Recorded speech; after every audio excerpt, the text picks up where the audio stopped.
Ladies and gentlemen, good evening. It is BTDY night in America. Tonight, the drivers of the FloridaSkinDoctor.com Racing Series head to the Bluegrass State to take on Kentucky Motor Speedway. Bit of a unique challenge here with the configuration of this track as we leave the high banks of Daytona to take on this quirky mile-and-a-half raceway. The drivers are ready to get back to some more traditional racing as the season kicks into gear for race number 2. We're going to be bringing you all the action live right here on VSPEED for the Duncan Water Systems 180.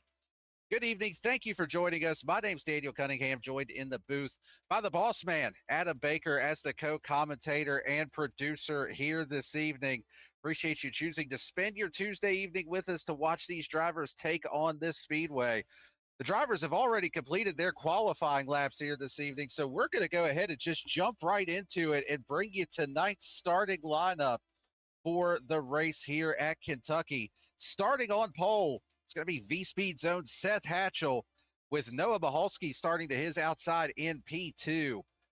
Taking up the third spot is going to be Ray Massey with Dylan Retzolk in the fourth position. Starting in fifth, going to be Jeremiah Vincent, Chris Samard in the sixth position. Seventh starting spot is going to go to James Loveland with Dennis Faircloth in eighth. Rounding out the top 10 is going to be Braxton DeWeese in ninth in that 00 car, and Cody Atkins in the 55 starting 10th. Rolling 11th, it's the Magic Man, Adam Cabot, joined on row number 6 by his teammate Eric Hutton in the number 88 machine, rolling off from 12th spot. Cody Maurer going to start from 13th here tonight.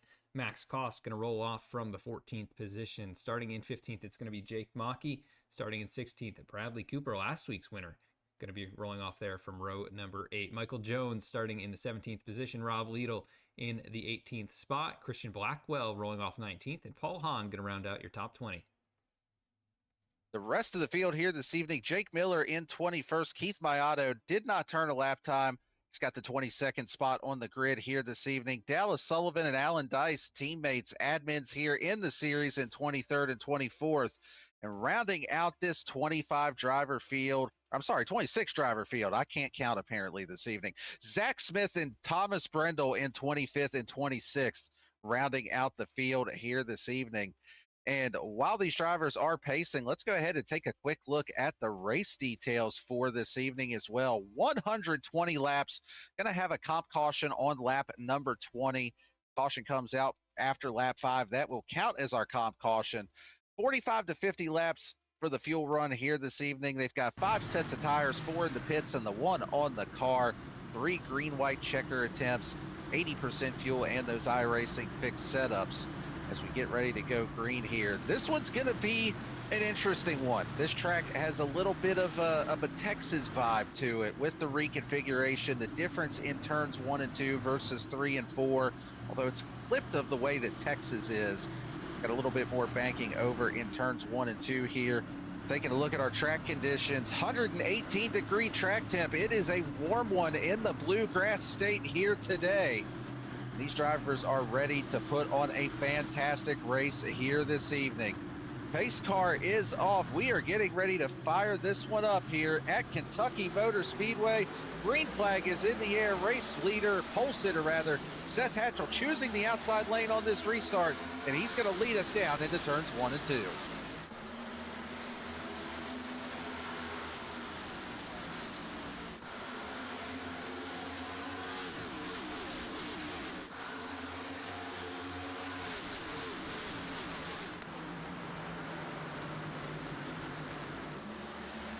Hatchell with a great opening lap, able to lead over Noah Mahalski. They bring it back across the start-finish line. He will lead lap number 1 from Kentucky. Mahalski in tow, and then it's single file behind them. Retzolk, Massey, and then Vincent battling. He's actually gotten away now from Adam Cabot, who battles it up with James Loveland, Chris Samard, Braxton DeWeese, all those guys kind of under a blanket there just outside the top 5, and a big gaggle of race cars behind them. And we were already seeing a little bit of 3 wide on that opening lap of the race. One thing that you hear drivers talk about quite a bit with Kentucky is passing can be a bit difficult. The surface is starting to wear out, does lead for some tire fall off, which definitely helps in that process. But track position, clean air is paramount here, so drivers try to take advantage, get those positions while they can. Good battle for position here for the final spot in the top 10. Cody Atkins in the 55 trying to take it away from Dennis Faircloth in that 83 car. Also got Eric Hutton there right behind this battle as we take a look on board with Eric here. One thing I'm going to be interested to see riding with him with our telemetry there is whether or not he is shifting. You can see right there, he did go from 4th gear to 5th gear down the front straightaway. Curious if he's going to downshift in 1 and 2. This is the end of the track. You can carry a little more speed through, but still downshifting early on here. Ooh, so a little surprised to see it this early, but yeah, it looked like a little contact with the wall there, Adam. Yeah, tight battle there with Dennis Faircloth in the 83 machine. Right behind them, Max Cox in the 16. It's closing in, trying to get up into the top 10 after rolling off from the 14th position on the grid. Everything rolling pretty smoothly right now for these drivers. We'll see how the tires wear, though, with that high track temp. It's going to be interesting to see who's able to preserve what they can. And we do have that comp caution, as we saw last week at Daytona, so some of these drivers will learn a little bit more here through this first green flag run. Yeah, absolutely. And you can already kind of see it here just with the dirty air and trying to manage that. As you can see, Mahalski here behind our race leader, Seth Hatchell, just running a little offset of him in the turns. And you're just trying to keep as much air as you can on the front of that car. And even if you're Seth Hatchell only on lap number 6, you're still kind of playing those aero games. As, oh man, Mahalski got really tight off of turn number 2 there. Did a nice job to be able to keep it off the wall. A little bit further back, good battle for the 4th position here between Ray Massey and Adam Cabot. Cabot looking to the outside of Massey here. Not necessarily the way I would have anticipated to see a pass here at Kentucky, but so far Adam Cabot looks like he's going to be able to make it work. Yeah, last time out of turn 2, he pulled a similar situation what we saw before from a few drivers. He got into the wall. You can see the right front just a little scuffed on the number 17, but no worse for wear. Otherwise, trying to complete that pass, he will down into turn number 3, and he'll set his sights on Dylan Retzolk up there in front of him. And Retzolk, not a name I'm too familiar with. I don't believe he ran last week at Daytona. Right there, got a little bit loose out of turn 4. He'll lose a couple of spots and fall to the tail of the top 5. And now Jeremiah Vincent trying to close in. Yeah, Jeremiah Vincent, one of those drivers that's a mainstay here in this BTDY Racing Series. Good to see him with a solid starting position, solid run so far here on the evening. He's currently in that number 6 position. And you know, even though I was talking about how difficult passing is, just to touch again real quick on our current 3rd place driver, Adam Cabot, he's up 8 spots in just 8 laps from where he started on the grid. So maybe I might have jumped the gun a little bit on that one there, Adam. He might be proving me wrong that it is quite possible to pass here this evening. Yeah, I think he knows with that comp caution, he's going to try and use his stuff up maybe and see how far that takes him.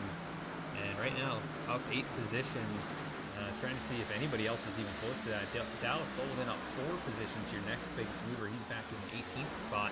That neon green, or yellow, rather, Ford Mustang with the racing stripes. Nice, simple scheme for him. And he's trying to track down Rob Liedl, Michael Jones, and then last week's winner, Bradley Cooper, who rides inside the top 15 right now.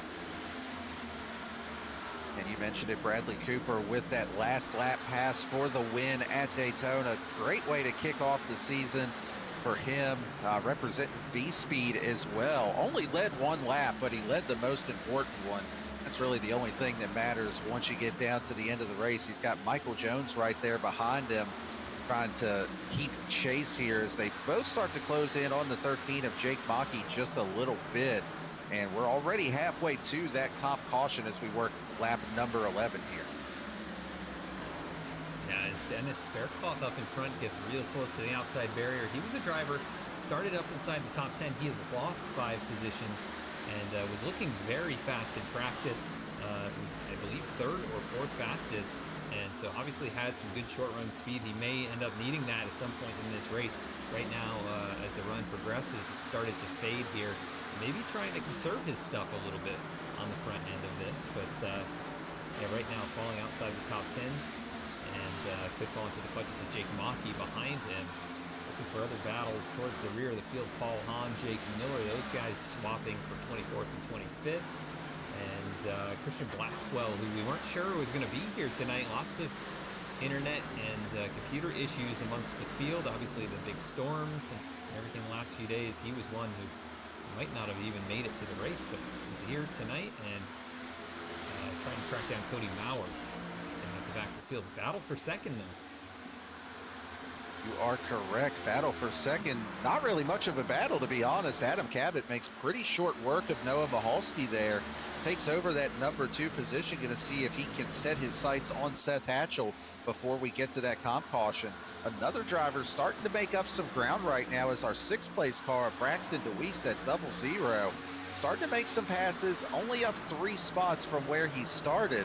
But most of those moves have come in the last few laps here, and starting to close in just a little bit on that 19 car of Dylan Retzel.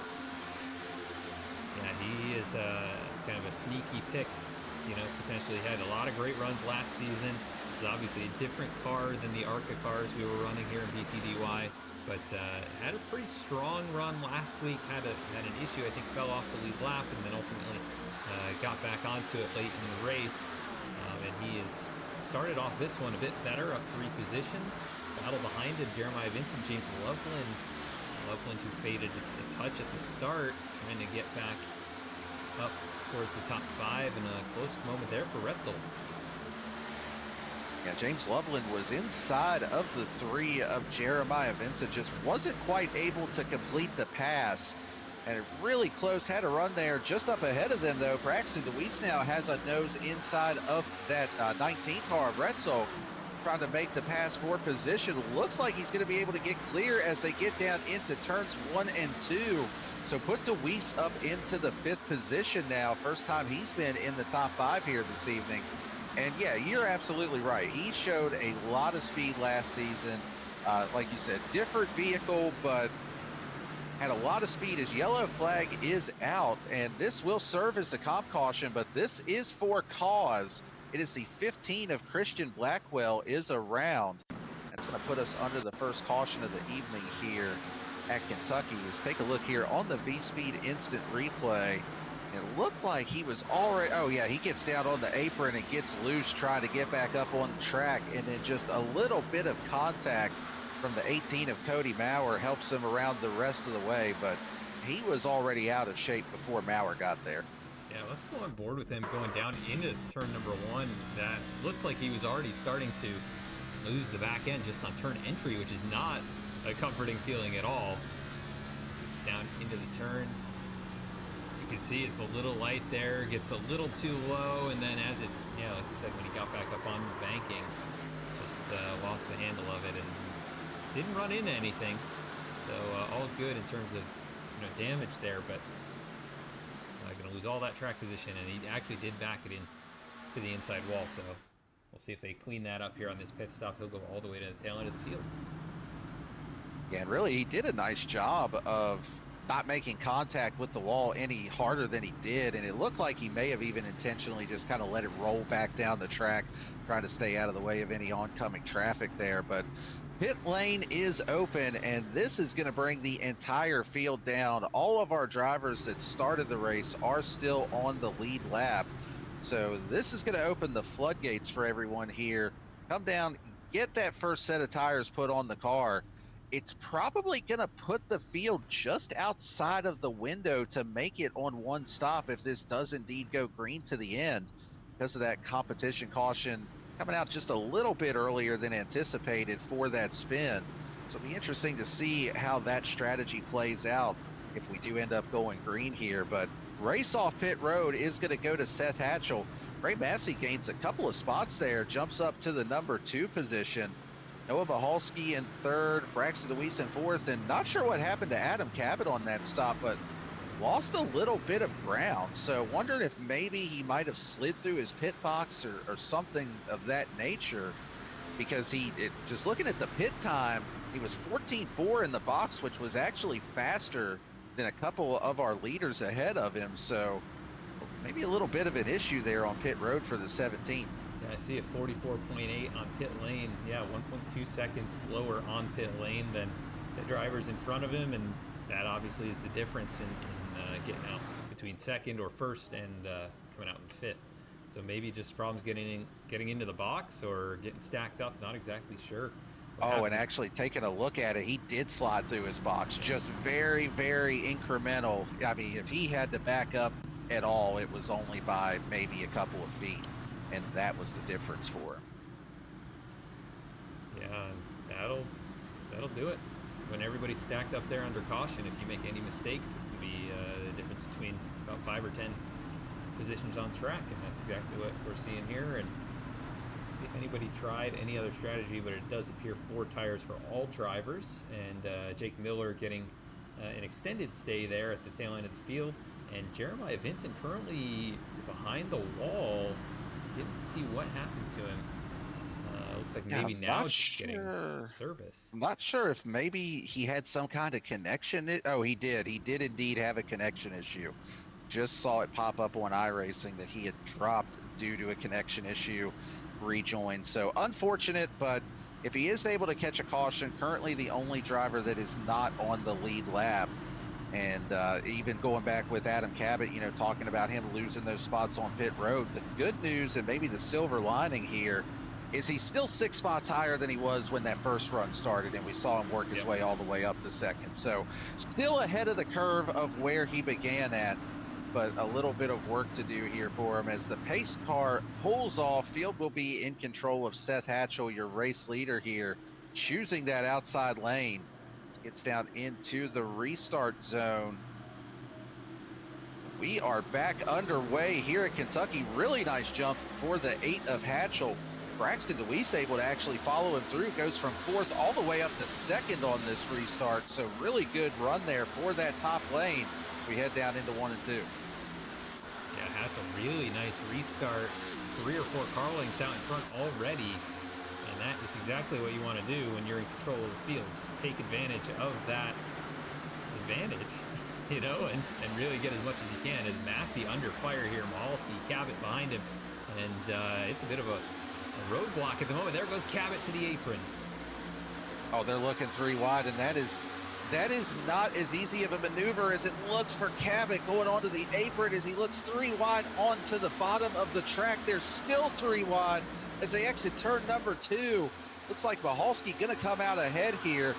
Cabot still to the inside of Massey. He's going to be able to clear. Massey, the big loser in all of that, loses 2 spots. But what I was getting ready to say with that move that Cabot made is, you know, we see it at 1.5-mile tracks with drivers cutting that apron on the front straightaway. There are some pretty massive bumps down on that apron here on the front straightaway at Kentucky. So especially in the next gen car, it seems like that upsets the car even more than like the Xfinity or the truck, and can cause some bigger issues. There's actually a spin in the back of the pack. The 83 is around Dennis Faircloth, a pretty substantial hit to the inside wall. Going to be back under caution here on lap number 22. As we queue up the instant replay to take a look. Faircloth on the bottom here. That is Chris Samard to his outside. And Faircloth just gets loose on exit. Not anything he really could have done there, but just locks it down into the inside, and that is a really hard hit to the left front tire. Yeah, that is going to be a lot of damage to repair to that left front suspension.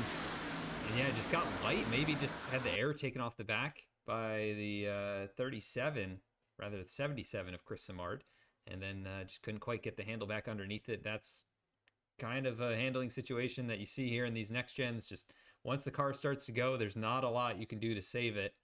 And that time, Dennis Faircloth just running out of racetrack to be able to collect it back underneath him. And yeah, you can see the left front wheel kind of kinked in there, pointed to the right as he's driving to the left. So definitely not an ideal situation.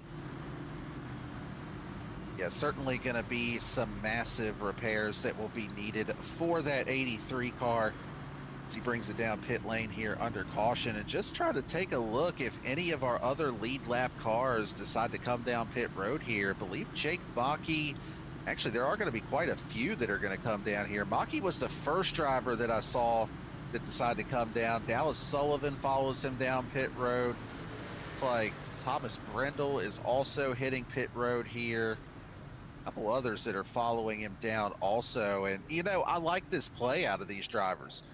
We talked about it with where that comp caution came out. If it goes green to the end, you're not really going to be able to make it on one stop without at least some massive fuel saving.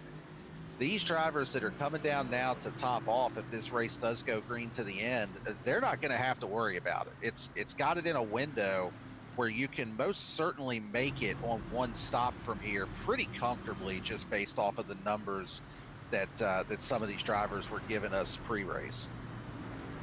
Yeah, definitely a smart move to come in and top up, get as much as you can. And if we get a string of cautions here, right, you'll see others probably do the same thing. Also wanted to note Jeremiah Vincent back on the lead lap, just like that. So he caught a lucky break after dropping. I thought he was more than a lap down, but must have just been tail end of one lap down and able to get the lucky dog in that situation. So good luck there for the 3.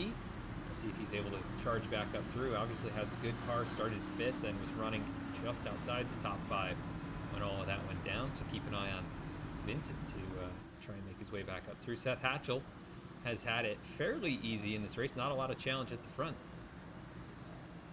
Yeah, he has definitely been in control to this point, has led every lap so far. See him taking the inside here, which is a little bit surprising since he had taken that outside lane on the initial start and then on the most recent restart as well. And just a quick recap here. We talked about a couple of drivers coming down pit lane and topping off. Those drivers are Jake Bakke, Rob Liedl, Dallas Sullivan, Michael Jones, Paul Hahn, Zach Smith, Jeremiah Vincent. He also came down pit road after taking that free pass wave around. Jake Miller and Dennis Faircloth actually still on pit road getting damage repaired. But few drivers that might be on the winning strategy if this race turns out to be a green flag race here at the end. Yeah, definitely a good move. Not many laps on the tires. They're not going to be at a disadvantage. Maybe the balance will even be a little bit better for them potentially. A little bit more fuel in the car. We'll have to see how that works out. Hatchell at the front. DeWeese going to be restarting to his outside. Mahalski, Cabot, Massey, your top 5.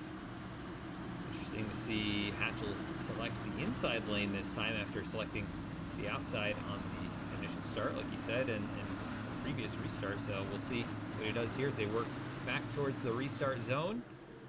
Field in the hands of the number 8 VSPEED Camaro. And Hatchell waiting. Yeah, all the way into the zone. Gets him going. Good jump once again. Yeah, he waited a little bit longer in the box that time. Certainly his choice to do so as long as you're going in that restart zone.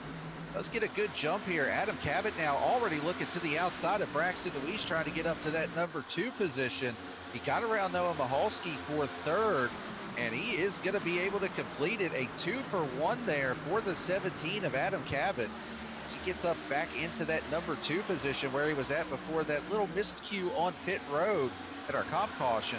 See if he's got anything for Seth Hatchell. The 17, even though he hasn't had the lead yet, so far it seems like he may be the fastest driver here in the field.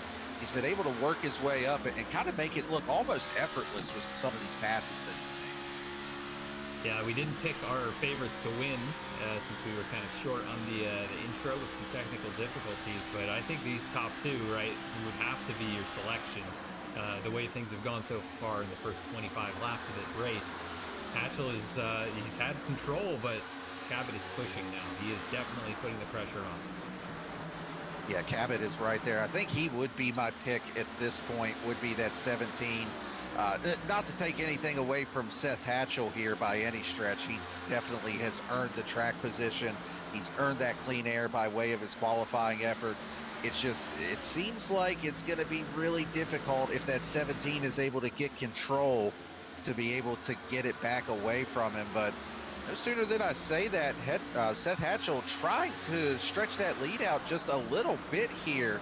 Was actually about 1/10 and a half faster than Adam Cabot on that last lap. So maybe Seth just kind of pacing himself right now. That first run of the race, you had even touched on it a little bit, Adam.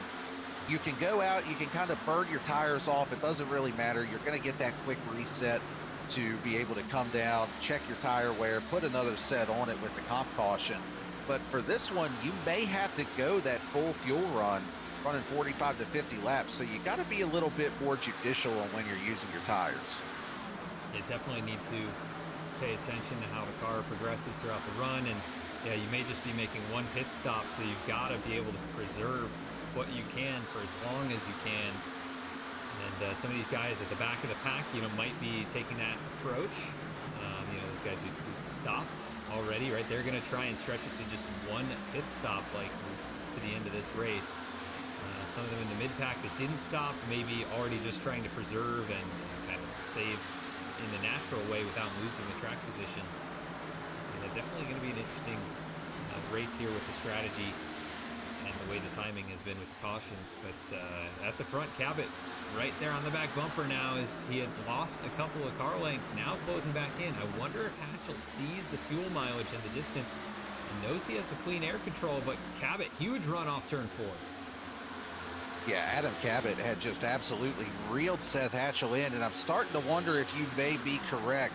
Maybe just a little bit of early lifting, a little bit of fuel saving, and you could even possibly see drivers on different agendas here with that.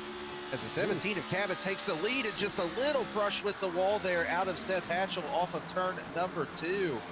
But, with him using 4th gear, I would have to think that means he is not in fuel save mode. You would have to think if you're trying to conserve fuel, you're probably going to keep it in 5th gear the whole way around the track, try to use a little bit less.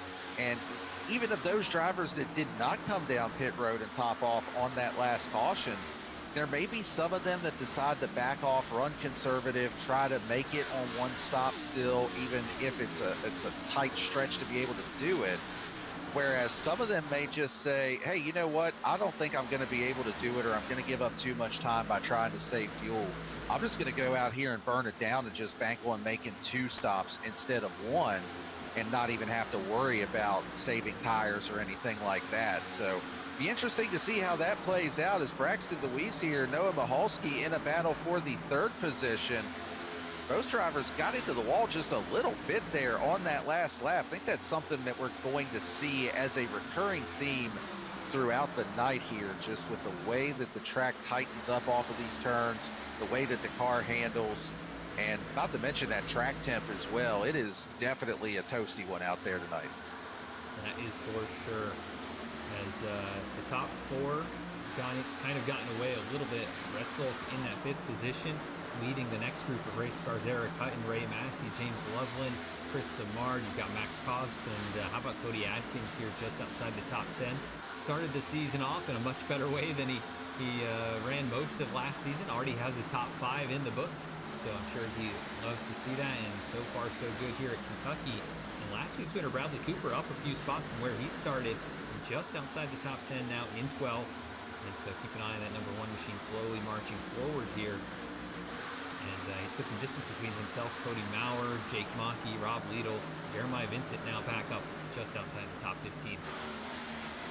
Yeah, and where Jake Mockey is running, that is actually where the split starts between the drivers that topped off on that last caution and the ones that have stayed out. Mockey, Liedl, and Jeremiah Vincent all came down pit road. And of course, Jeremiah Vincent, you talked about him. He got the free pass on that last caution. So he actually started at the very back of this pack, up 10 spots from where he restarted. Still showing him down 10 spots overall from starting position. But really nice job for him to work his way back up through the field after that early connection issue. Could be a really good recovery story here for the 3 this evening as he slots into that number 15 position. But Jake Mockey directly ahead. These are the 2 drivers that are the highest running of those that have pitted. They've got Cody Maurer right there in front of them that had stayed out on that caution. So this is really where I'm going to be interested to see how much ground does Jake Mockey make up, and Jeremiah Vincent really as well for that matter. How much ground are they going to be able to make up before the potential pit strategy starts to play itself out? Yeah, and Vincent kind of hanging here 15th.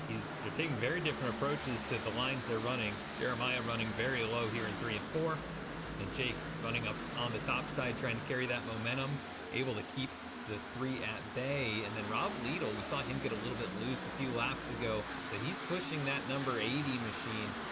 He's on the same strategy as these guys, just 3 cars under a blanket, all running that same strategy. You've got Alan Dice, the Shadow Planet machine, as the 80 of Liedl hits the wall in front of him. Dallas Sullivan right here on that same strategy as well. So, yeah, definitely going to be interesting to see how it works out. They're currently all about 5 seconds off your race leader, Adam Cabot, who is still out in front of Seth Hatchell. Yeah, just looking at the lap times right now, it doesn't seem as though anybody is really in full fuel save mode. The lap times have fallen off by about a second or so from the fastest laps of the race, but still turning pretty competitive laps. And, you know, with Kentucky, the lap times, there does seem to be quite a bit of fall off, even though it hasn't been a long time since this track was repaved. It still seems to kind of chew the tires up. The warmer track temp will definitely help with that as well, as far as the tire fall off. So I don't think anybody is fully committed to that strategy just yet. It's a little bit early to commit to it if you're going to have to save some fuel. But riding along here in third, really solid run so far for Noah Michalski. Somebody that probably didn't exactly have the race that he wanted last week at Daytona, but even going back to last season with the ARCA cars, he showed a lot of speed, showed moments where he can get up there and really compete at the front of this field.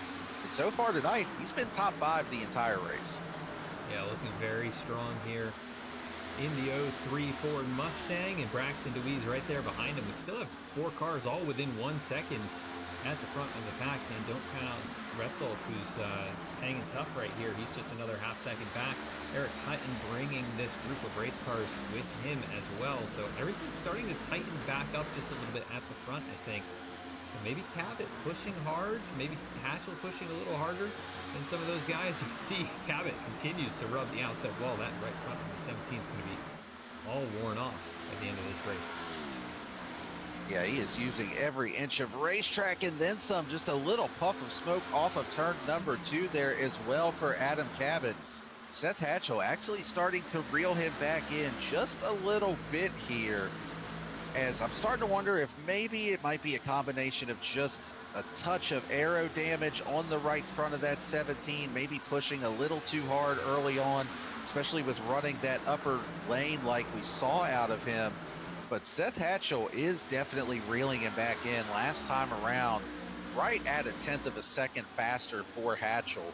So it's really going to come down to the aero here. How does he manage that as he gets closer to the 17?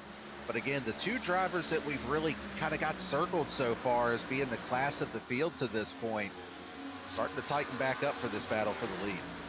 Yeah, it looks like Hatchell, able to use the draft to close in on the straightaways. And when he gets down into turn 1 here, you can see it's really the bottom groove that's preferred at this racetrack. And Cabot is taking up that lane. It's definitely hurting the center drive as he catches the wall, though, the 17 of Cabot. And he's been doing that almost every single time off turn number 2. And that allows Hatchell to close back in down into turn 3 and then kind of rinse repeat, where he's a little tight in the center and loses some of that ground. But I think Cabot pushing really hard right now. This could end up costing him, as he just about catches the wall right there.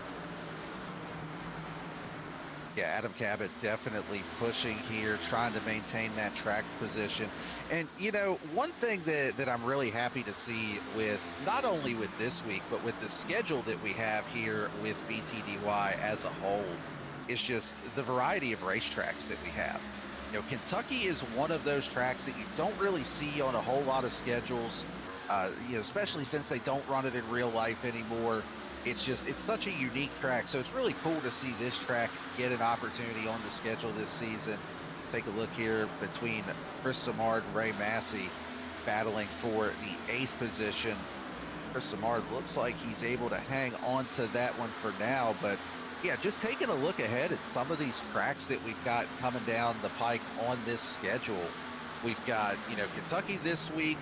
They're going to Mosport, which I don't think I've ever seen a next-gen race on iRacing at Mosport, so that's going to be really cool. Milwaukee is on there, Rockingham. Barber Motorsports Park is another one that I'm looking at that, you know, if you're an IndyCar open wheel fan, you're really familiar with Barber. I'll be honest, I don't even know if I own the track. I might have to buy the track for that one, but it's going to be really cool to see Cup cars going around that place. Yeah, I know I've got it because we used to call some of the BMW Car Club of America National Capital Chapter Series races that they would run there. That was in the GT3s, GT4s, all kinds of different cars. That is a really cool racetrack I've been to in person. Just definitely a cool facility, and I don't think I've ever seen NASCARs run on there, except maybe Gen 6s a long time ago in a kind of one-off race. But yeah, not a real common thing. So some of these guys gonna have their work cut out for them in the practice sessions ahead of time. Is Barber the one that has the giant spider statue in the middle of it? Yeah, I think that's, yep. That's the Okay, one. then yeah, then I own it. Because I remember when I loaded into it the first time, seeing the giant spider pop up on my screen and thinking, oh, well, that's something you don't see every day at a racetrack. So, okay, I have at least been there once before. But yeah, I've watched the IndyCar races there in real life. It's a super cool track. So that'll definitely be one to keep an eye on once we get to that point of the season. But still a lot of intrigue in this race here this evening. A couple of the drivers that came down on that last caution. You've got Jake Bakke, Rob Liedl battling for position here. And just taking a look at our overall timing and scoring of those drivers that did come down pit lane, Jeremiah Vincent in the 13th position. Currently the highest running of those, and trying to gain a couple of more spots here. Really good battle going on between him, Cody Atkins, and Max Koss just outside of the top 10. And I gotta wonder too, you know, with Jeremiah Vincent taking the waiver out, or taking the free pass rather, after he was a lap down, his tires are a couple of green flag laps fresher, whereas the other drivers that pitted on that caution would have only came down for a top off of fuel. So gotta wonder if he's maybe using that to his advantage as he tries to make a pass for position here. It's gonna clear Max Koss after Max actually got into the wall a little bit there entering turn one. Yeah, big contact actually for the 16 machine as he just about runs into the wall there down the backstretch. It's definitely the bumps affecting the drivers in the next gen machines.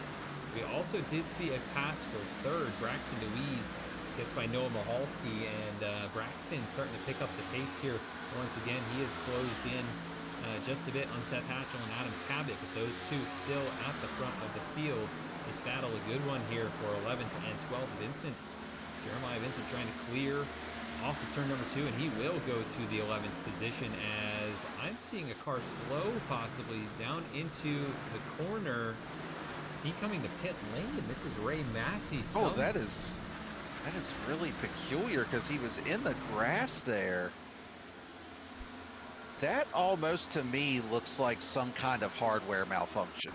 Yeah, let's see what happened to him here as he was inside the top 10 and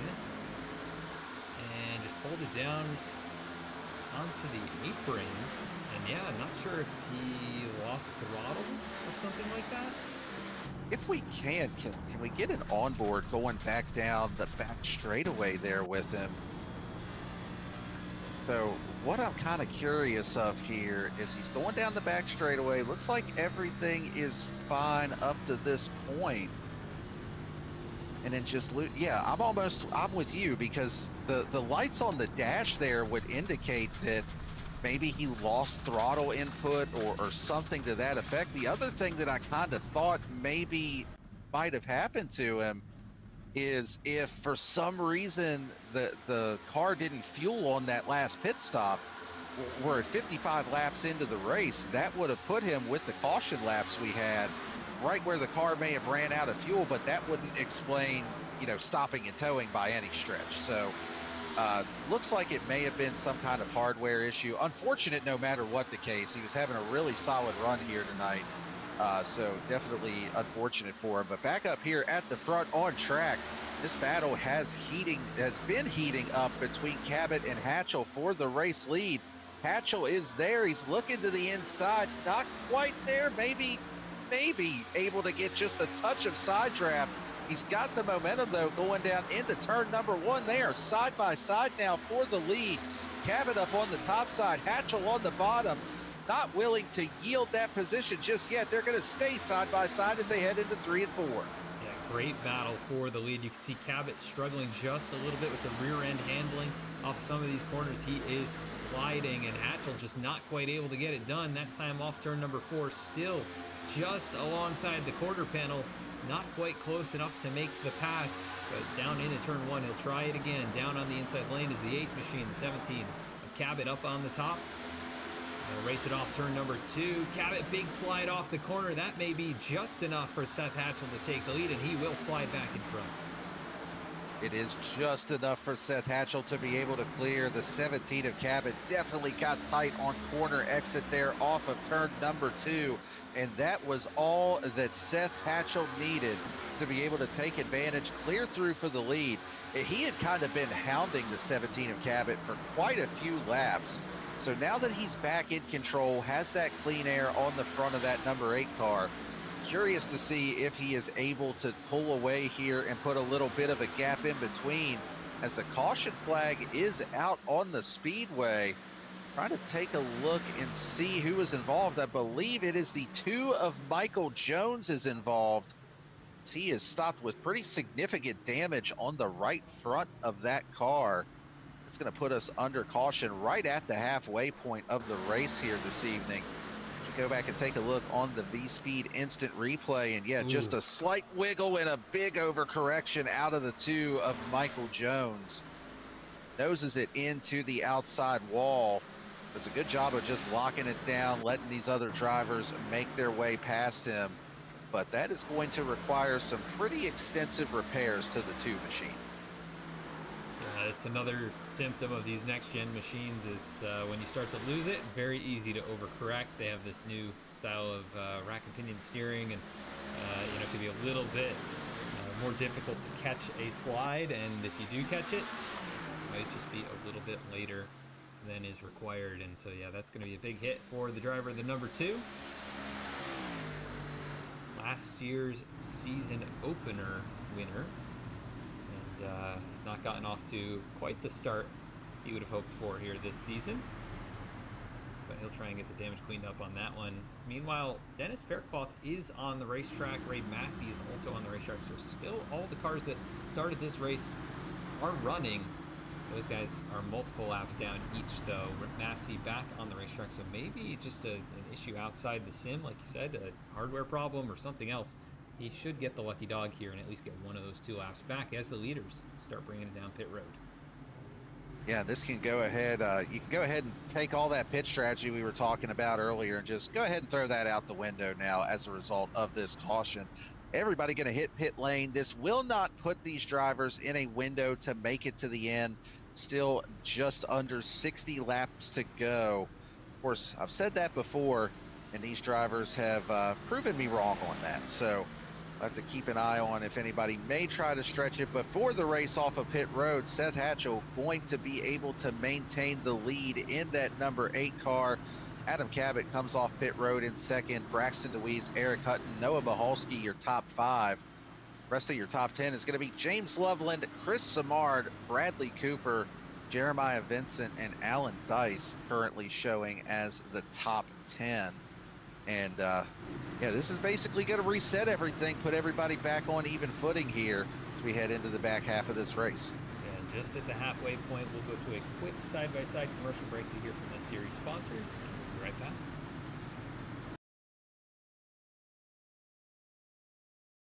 At Cynthia Rogers, MD Dermatology, we specialize in providing comprehensive expert care for the full spectrum of skin conditions, from complex skin diseases and skin cancer to aging concerns and aesthetic needs.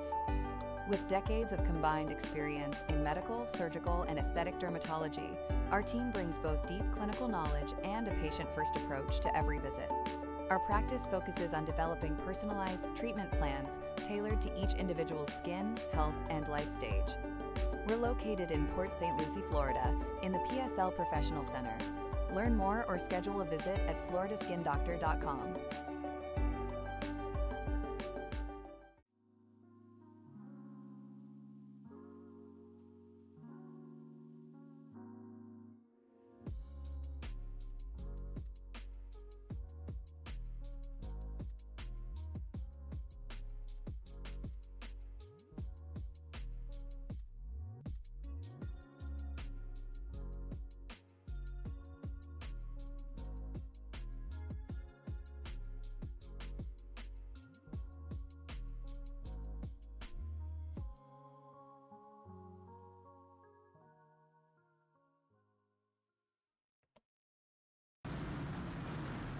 Ladies and gentlemen, welcome back to Kentucky Motor Speedway for the Duncan Water Systems 180. Just over halfway. We're on lap 62, getting ready to come to lap 63 when we will go back green here. Seth Hatchell, Adam Cabot, your front row, as they have been for the majority of this race, running first and second.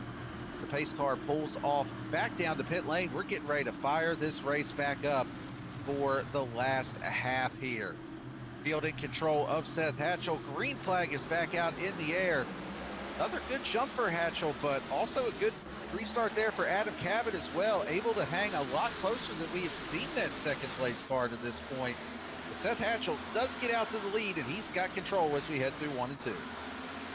Yeah, really nice restart for Oh, the big hit to the wall for the 17. Yeah, big contact for the Magic Man, Adam Cabot. Just pushed it a little too hard. He's been so good on those opening laps after a restart here, but that time not going exactly how you'd like it. And more contact to the outside for number 17 Camaro. Eric Hutton, his teammate behind him, has made small gains throughout this race. He's now battling to get into the podium positions up there on the outside of Braxton Louise, who's got the advantage for the moment, as Hatchell out in front by about 5 or 6 car lengths, starting to step away. Yeah, we haven't really talked about Eric Hutton a whole lot here this evening. Just kind of been a quiet night for the driver of the 88 car so far. But currently up 8 spots from where he started, about on par with his teammate Adam Cabot, who is up 9 spots. But Eric Hutton making a charge here when it matters. The biggest mover of the race so far, though, is actually Alan Dice in that 5 car. See him battling for position with his teammate Dallas Sullivan. They're actually battling for the last spot in the top 10. And Dallas also up 11 spots from where he started. So really good run for both of those drivers, utilizing a little bit of pit strategy, a little bit off sequence here at times this evening, but still really solid run for both of those guys making their way up through the field. And you can see very different approaches there to turn 3 and 4 as Alan Dice went way up the racetrack. He's following in the footsteps, or rather the tire tracks, of Bradley Cooper, who's now in the top 10. And Jeremiah Vincent right there behind him. A little contact for the one machine off the wall, but no harm, no foul there. A lot of drivers up a few positions after that cycle. And I think so. Oh, big slide there. Oh, big slide for 46 of Sullivan. He's around. Cody Atkins gets a piece as well, as does Max Cost. Couple of drivers involved. Caution flag is out here at Kentucky. And that looked like it was maybe similar to what we saw out of the 2 of Michael Jones. Have to get another look at it here on the VSPEED instant replay. Dallas Sullivan getting through. Yeah, he just loose, hanging on to it, trying everything he can. And then Max Cost and teammate Cody Atkins just wrong place, wrong time there. And I mean, you were talking about it, that last caution. It is just so difficult to save these next-gen cars once they start to go around. And that was on full display there. But Dallas Sullivan really did a nice job hanging on to it as much as he did there. Unfortunate for the 16 and the 55 to get some damage from that as well. But all those drivers will be hitting pit lane here to get some repairs made to those machines. Yeah, they're just a long, lazy slide in these next gens. It is so tough to even know sometimes that you're sliding until it's too late. It's just a little bit over the edge of grip, and yeah, that time Dallas Sullivan paid the price, as well as the 55 and the 16, and we'll see how much damage those guys really have. Wasn't serious contact, but not going to be great to have any damage either way, as there goes Dennis Fairclough, going to get one of his 10 laps back. Ray Massey still just 1 lap down. Not sure if he was collected in that possibly, or at least he brought it down pit lane. Still 1 lap down. But yeah, Dallas Sullivan parked here in pit lane with a handful of others getting damage repaired after our 4th caution of the race. Yeah, the interesting thing here is this is where you could potentially make it to the end on fuel. We're on lap 68, so just over 50 laps to go. Some of the drivers were saying 50 laps earlier, 45 to 50. But there is a pretty even split in the field right now. The top 10 all stayed out, but 11th place Jeremiah Vincent all the way back through the rest of the field. All of these drivers are coming down pit lane. They may take a roll of the dice here if it goes green to the end. Try to do a little bit of fuel save. I wouldn't be surprised to see some of these drivers come back down here with one to green. But you can see Jake Mockey, Rob Liedl, a couple of those that are doing just that. Coming back down, topping off the fuel tank, and they may try to steal one here. May try to snooker the field and see if they can make it on fuel. Yeah, it's going to be interesting because they did run a few laps under green as well, right? So I think these guys, they all took tires on the last time, and now they're just topping up a little dash of fuel. Yep, that is going to be the case. So it'll be interesting to see if the tire advantage, plays a role even at the end of this thing, if the leaders are... they're definitely going to have to stop again. I mean, they've been out here for 8 laps. They'd have to go another 51 laps, and that's just well outside the window, even with pace laps. So, yeah, it's going to be interesting to see how this one all shakes out. We've had, 4 cautions already, so it doesn't necessarily appear that we'll go green all the way, but you never know. BTDY is known to have very green races, sometimes completely caution-free. So could very well go the rest of the way. And that is something that we did see quite a bit last season as well. These races going green for extended periods of time. And if you're one of those drivers that did come down on this caution, you don't even necessarily need it to go green to the end. You just need it to go green long enough to where the guys that stayed out have to come down pit lane, maybe trap them a lap down, whatever the case is, and try to utilize that advantage then. But for now, getting ready to go back green. Seth Hatchell taking the outside lane on this restart as the control car as we get into that restart zone. Green flag is back out at a huge jump for the 8 of Seth Hatchell here. Does a nice job getting out to that lead, but behind him, Eric Hutton, Adam Cabot, they are side by side for the second place. Yeah, it looked like Hutton had the advantage, but getting up through the gears, the 17 just doing an amazing job back in 1 and 2 again. Really slid off the corner, though, that time. It's going to cost him a couple of car lengths, but so good firing off is that 17. Even if he doesn't get the restart timing just right, he's just so good on the cold tires, and that is what has kept him so close to the front here these last handful of restarts, even mistiming the jump as Eric Hutton, though, slots into that 3rd position, does finally get around Braxton DeWeese.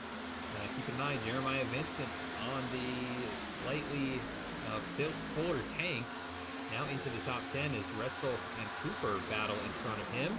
Bradley Cooper trying to hang on the top side.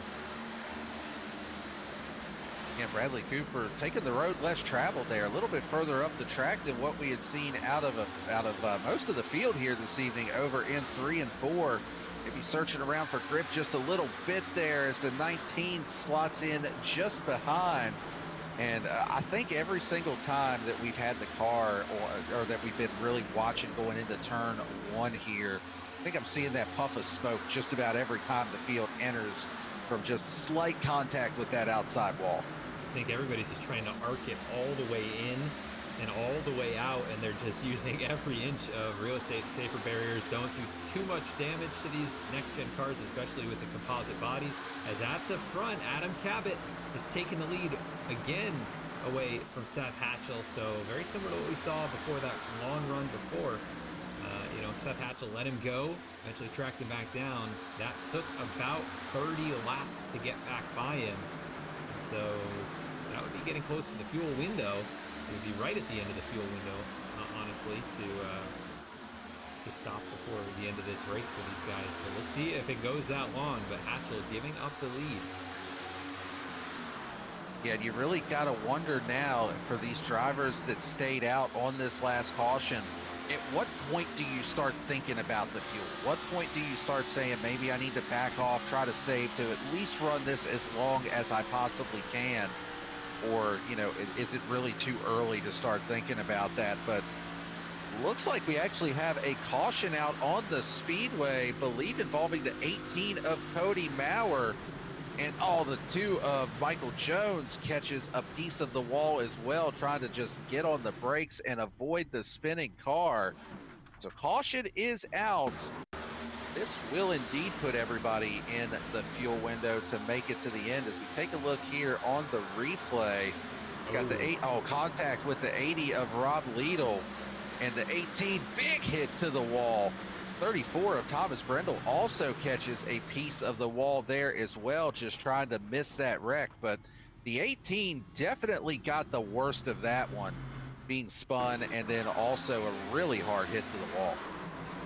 Yeah, this is a big slam to driver's door there, driver's side into the outside wall. You can see the toe link completely destroyed on the left rear. That was Michael Jones coming in late, trying to avoid. Must have got on the brakes a little too hard, lost the handle down into the corner, catches the outside wall, adds a little damage back to his number 2 machine. But huge contact for Maurer as he has taken it to pit lane, and he will be there for a long time. Yeah, that will require some extensive repairs. But here comes the field back down pit lane to come down for what could potentially be the final stop of the race.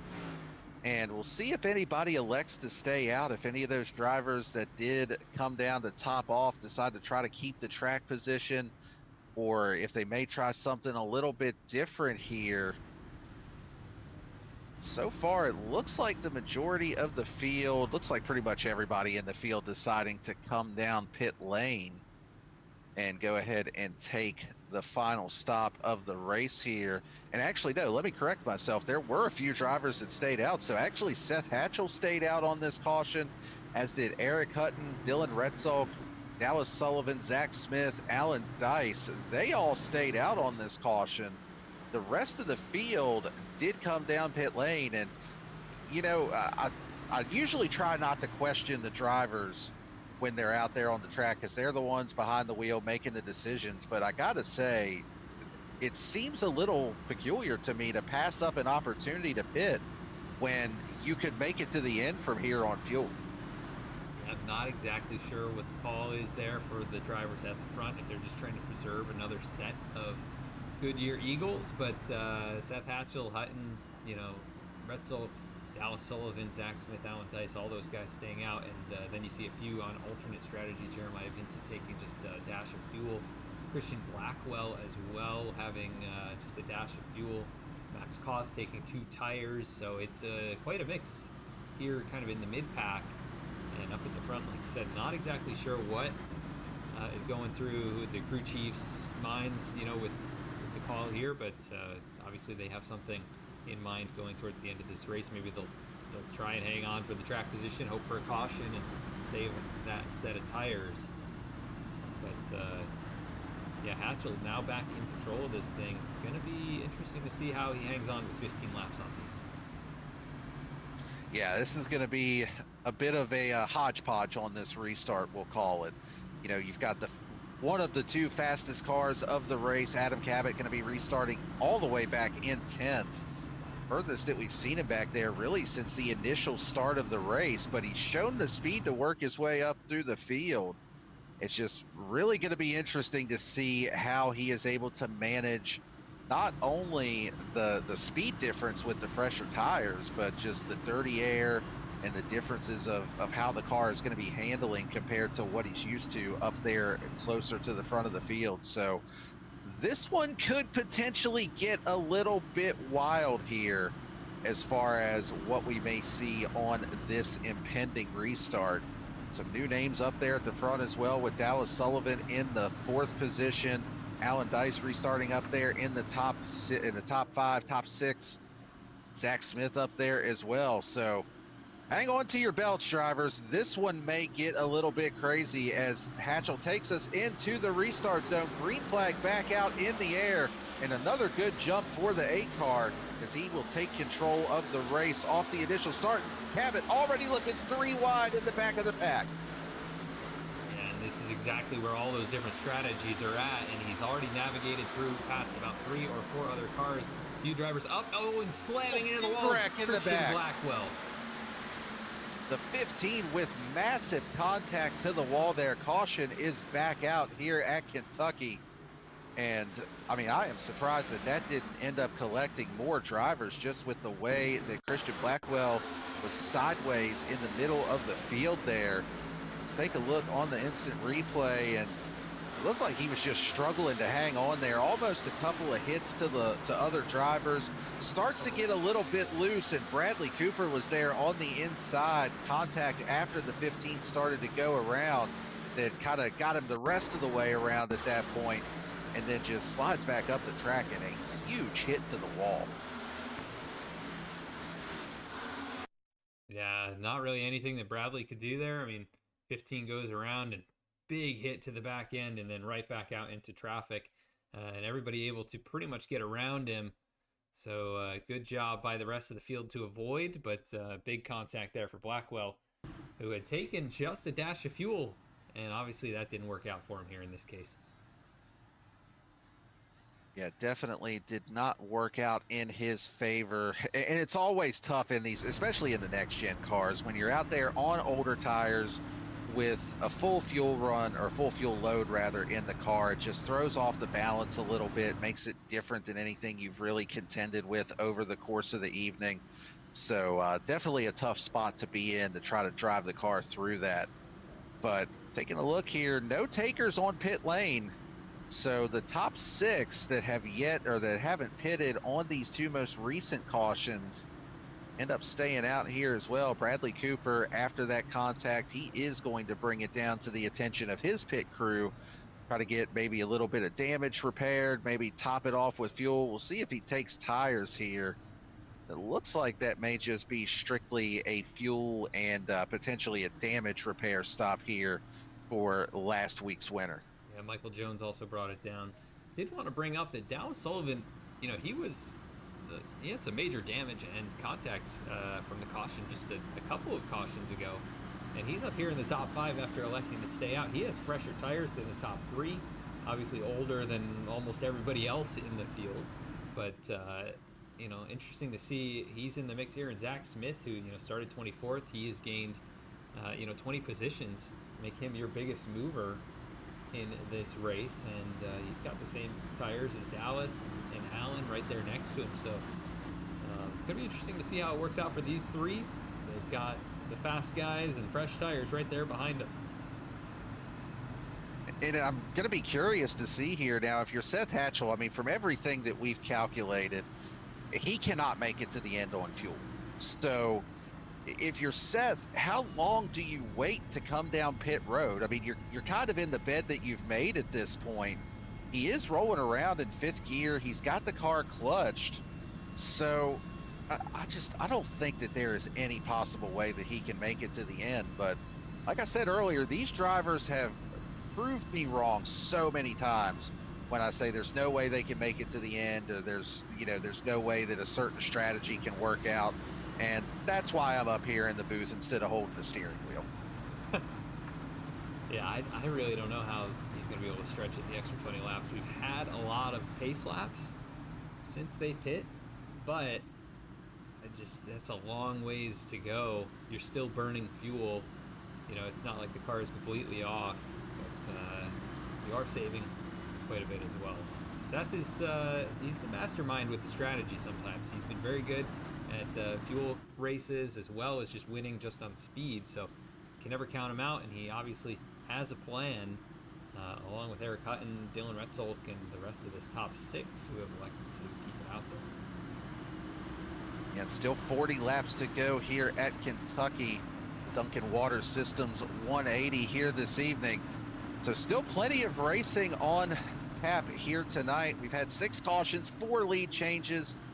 2 main players for the race lead this evening have been Hatchell and Adam Cabot. Cabot restarting in the 7th position here on that inside lane. So it'll be interesting to see if he decides to force it 3 wide again to try to get some of that track position back. The field heads into the restart zone. Green flag back out in the air. Another good restart for the race leader, Seth Hatchell. Taking a look a little bit back. Still 2x2 for now. No 3 wide as of yet. But the field's starting to spread out already just a little bit. Single file out as we head through 1 and 2. And big contact there. Retzel catches the outside wall in that 3rd position. Car went down the racetrack. That looks like it's the 91 of Zach Smith. They are 3 wide for the moment in turn 3. Adam Cabot working the outside groove. He'll look to the outside of Dallas Sullivan as we have cars slipping and sliding just outside the top 10. How about Jeremiah Vincent? Oh, they are 3 wide right there. Oh boy, that it's was gonna get Alan tight. Dice, Deweese, and Smith. They were all 3 wide. It got tight down the front straightaway, but they all make it through. Now they're thinking about 3 wide directly behind this battle. They think better of it, go back to 2 by 2.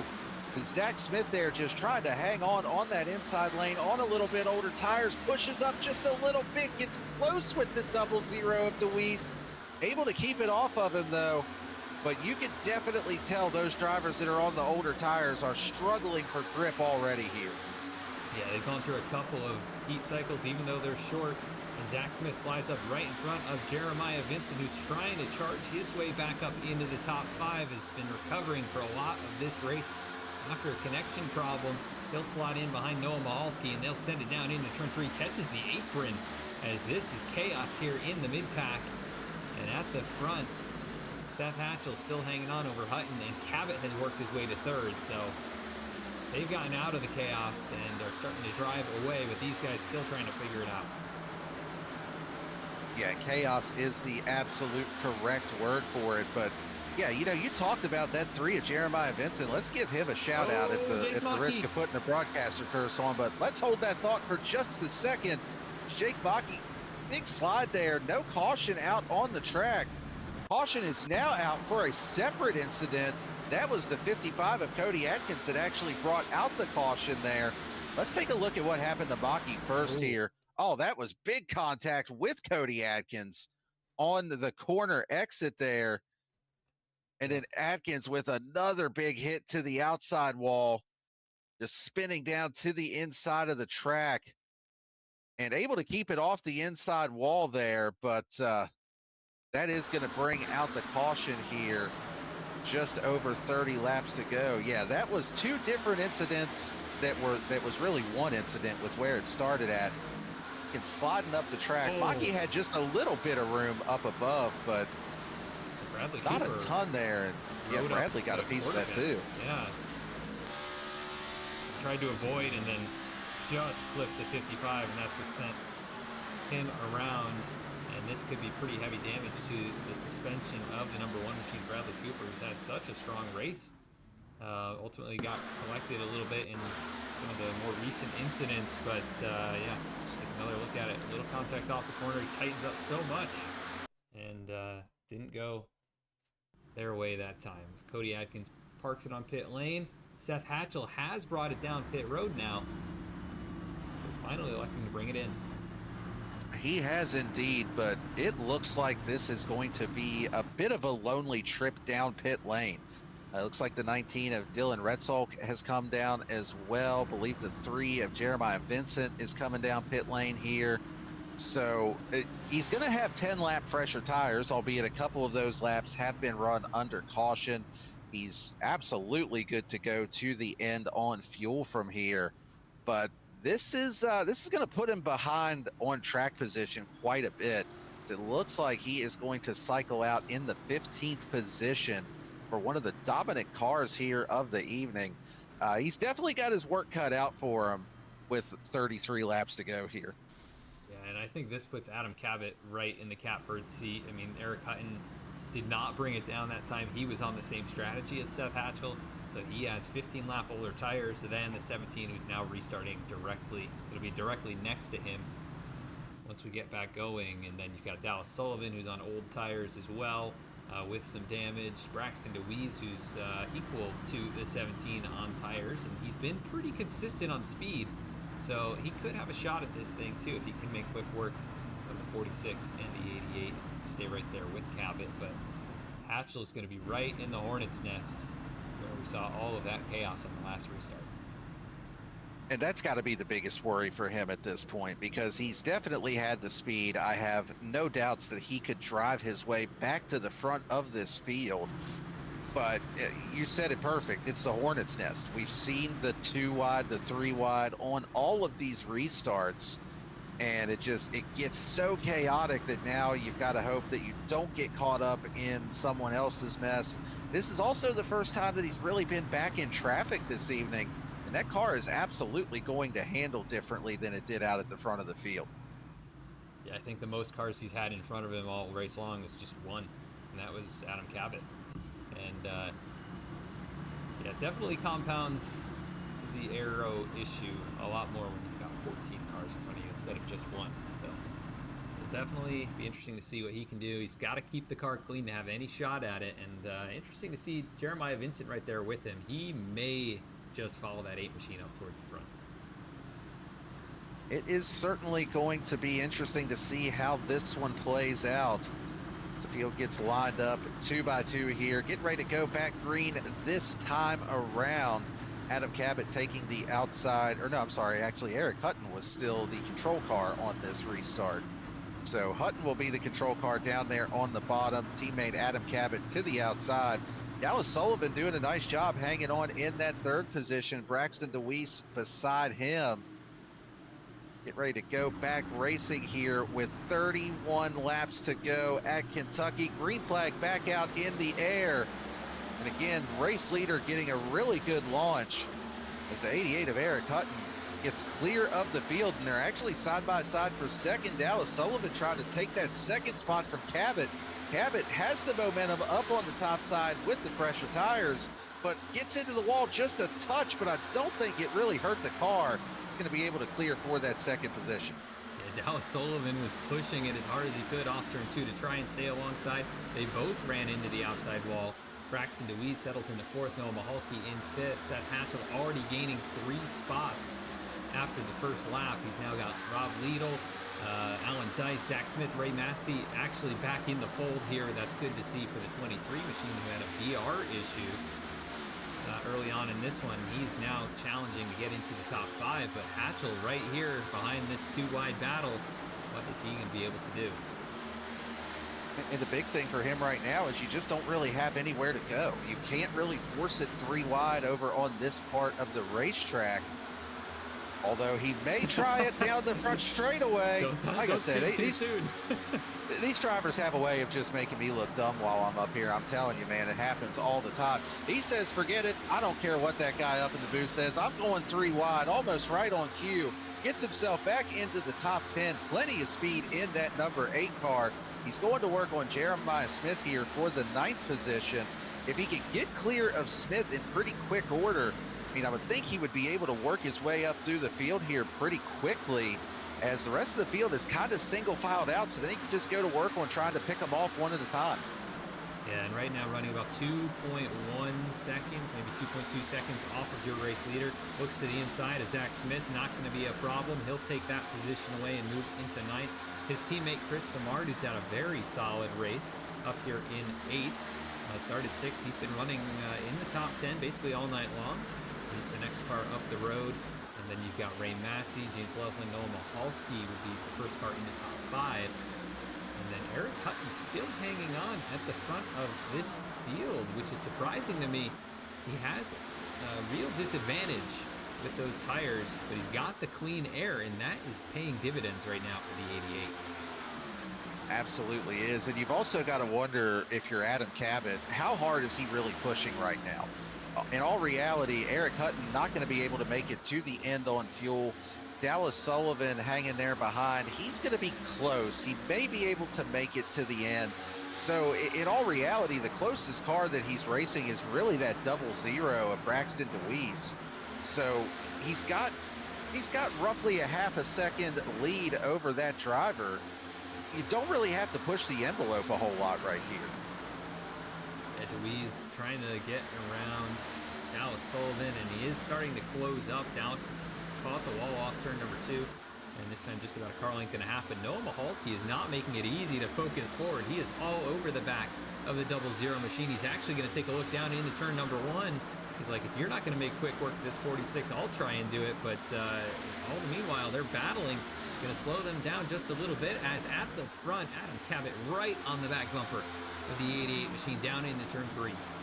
Oh, he's going to give him the bumper. Eric Hutton not making it easy on him, though. Cabot, I thought, was getting ready to pull the old bump and run there on his teammate, Eric Hutton. Doesn't do it this time around, but, man, you got to think, if you're Adam Cabot, you're thinking to yourself, man, this is a teammate. cut me a little bit of a break here, especially if you can't make it to the end. Maybe give me a little bit of room there. Let me get around you and stretch this lead out. But this close to the end, I don't think you can worry about what your teammate's doing. You got to go out there and race for yourself. I think he did try to give him the bumper, and I think Eric Hutton just took it like a champ. And this time, though, the 17 got a huge run off turn 4. He's going to be able to go right around the outside, and he'll take the lead at the stripe. Not sure what happened to Eric Hutton. It looked like he just kind of lost the handle for a second, as he does have that 15-lap tire deficit. But he's going to try and hang tough here on the quarter panel off turn 2. Yeah, he's fighting back to the inside. I thought for sure once Cabot got to the lead, he would be able to set sail over the 88, but not the case. As of yet, Hutton was able to try to fight back on the inside, but now that he's got himself clear, he can kind of get back into that rhythm. We'll see if he can start to stretch that lead. Is back behind this battle. Braxton DeWeese in that 00. He's looking to the outside of Dallas Sullivan, but pancakes the outside wall just a bit there going into turn number 1. Still side by side with Sullivan, though. See if he can complete this move, carry that momentum down the back straightaway. Got it just about clear going into turn number 3. Looks like he'll be able to complete it, and he's trying to bring Noah Mahalski in that 03 along with him. Mahalski now carrying quite a bit of momentum down the front straightaway. I think he'll be able to clear Dallas Sullivan as they head into turns 1 and 2 here. Utilizing that same kind of move that Braxton DeWeese just used. Back behind this battle too, Seth Hatchell has not made up a ton of ground since he was able to get clear of the 91 and the 3. He's just kind of been stuck right here in this 9th position behind his teammates, trying to get around him, trying to find a way around Ray Massey. But so far, it seems like that progress is stalled out for him. Yeah, he had kind of stabilized around 1.9 seconds to 2 seconds behind. He's still working on the inside of his teammate there. Chris Samard is having a little bit of a blinking issue on the top side, and that's not what you want to see if you're Seth Hatchell trying to work through the field. These guys are all running very similar times to your race leader, Adam Cabot, and actually Eric Hutton was a little bit faster on the previous lap. Braxton DeWeese, also just a touch faster, Noah Mahalski, so I'm not sure if Adam Cabot getting to the lead, seeing he's got an advantage over a lot of these guys, is just kind of pacing himself a little bit more than he did early in this race. But he is hanging on here just a couple of car lengths in front of the 88, and I don't know, I think Cabot is pushing it though. You can see he is so close to the wall every lap. Yeah, he is. If he is saving, he's still utilizing every inch of racetrack that he can in the process. And Eric Hutton is not going away quietly, still just 0.2 of a second behind his teammate Adam Cabot. So got Braxton DeWeese in 3rd, Mahalski in 4th, Dallas Sullivan in the 5th position. Seth Hatchell a little bit further back. He was able to clear around Chris Samard and get up into that 8th position, trying to go to work now on Ray Massey. And you were talking about the lap times just a moment ago. It's looking at the last lap speeds, it is just crazy how close all of these drivers are on speed. The last lap around was probably the biggest difference that we've seen, but even just within the top 10, all of these drivers within about half a tenth of one another the lap prior. So it just kind of emphasizes how difficult it is to make these passes, and you've got to find every advantage that you can to try to be able to work your way back up through the field. Seth Hatchell really pushing now as he looks to the back bumper of Ray Massey, trying to find some clean air down on the inside of the racetrack. Looks like he might do it here off turn 4, trying to get to the quarter panel. So this is the battle for 7th place. Up in front of them, James Loveland putting pressure on Dallas Sullivan. Those guys will start to probably come back towards the 8. But Seth, even while making all these passes, has shaved a little bit of time off of his gap to Adam Cabot. So, the tires are working for him, but eventually they may start to stabilize him. He's got to use everything he can. He's only got about 15, 16 more laps to the end of this race. Yeah, the tires are working for him, but the biggest issue that he has right now is time. He just doesn't have the time to run side by side like this, like we're seeing with the 23 of Ray Massey. And Massey's not doing anything wrong by any stretch. He is out there running his race, trying to fight for every position that he can. And also, just while we're talking about Ray Massey, again, we've touched on some of these comeback stories throughout the race. What a comeback for the 23 tonight. Had that BR issue, went at least one lap down. I believe he was actually 2 laps down at one point, and is now back on the lead lap in the top 10. So even here at an 8th place, I mean, we saw him running just a little bit higher than that before, but all things considered, what a drive for the 23 car tonight. Yeah, really great start to the season. If he can close this one out with a solid top 10, he got the top 3 at Daytona in the season opener just last week. And that is some good momentum to kick off the season as Seth Hatchell trying to put pressure now on the teammate of James Loveland. And the gap starting to increase once again. Adam Cabot still maintaining just about 3 or 4 car lengths to Eric Hutton. In the battle for third, Braxton DeWeese and Noah Mahalski starting to pick up. And these guys are actually a little bit quicker. Noah Mahalski especially about a 1/10 and a half faster than Eric Hutton and about a 1/10 faster than Adam Cabot. And he is using that top side trying to complete the pass.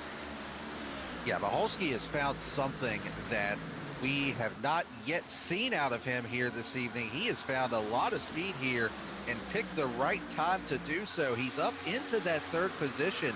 Even with him battling side by side with Braxton DeWeese, he was still a 1/10 of a second faster than Adam Cabot and almost 2/10 faster than Eric Hutton that last lap.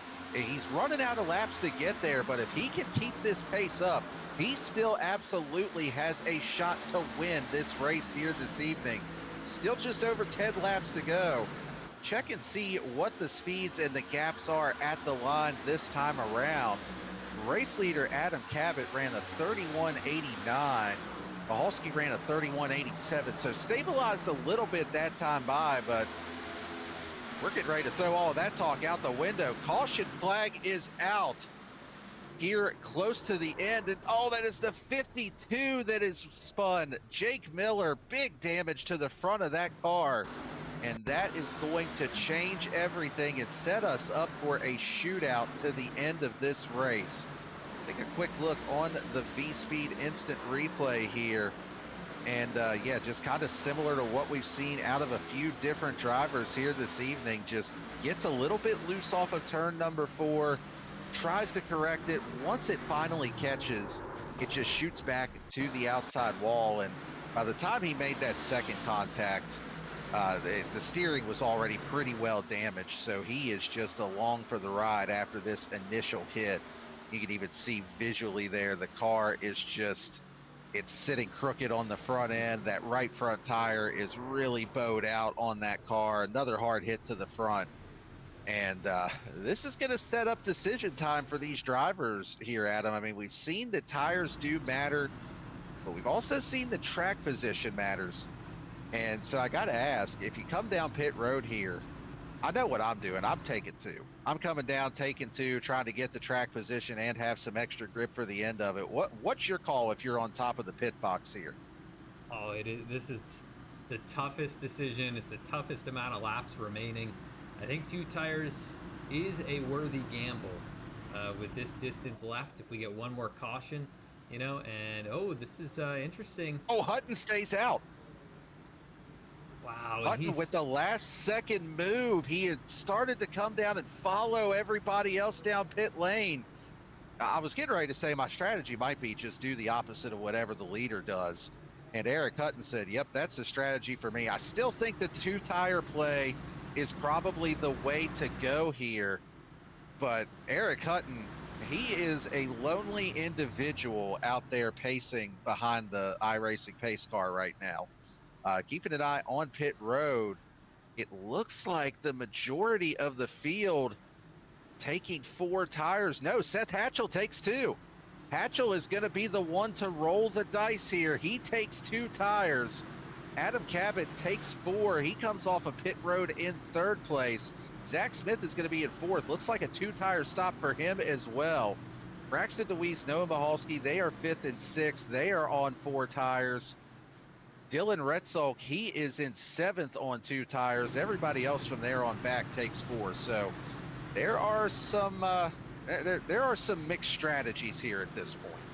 Yeah, this is a tough one for Eric Hutton. I mean, we were at the point where fall off was about a second off of fresh tires. Seth Hatchell's going to have his hands full, I think, but he was in the best position to do 2 tires. He was on the freshest tires of everybody else that was up here. This got him the track position back. We'll see. It's going to be probably about 8 laps, I think, to the end of this race when we go green. It is going to be a tall order to hold off Adam Cabot, who's been so fast, and he's got 4 fresh tires. The good news is there are a few guys who took 2 behind Seth Hatchell with Dylan Rutzelk and in this mix, so I don't think Seth is going to really lose any more positions if he can't hang on to second here. So, you know, it was worth the shot because you're not going to win from 7th and 2 seconds back and the laps winding down. So, had to do something. And Eric Hutton,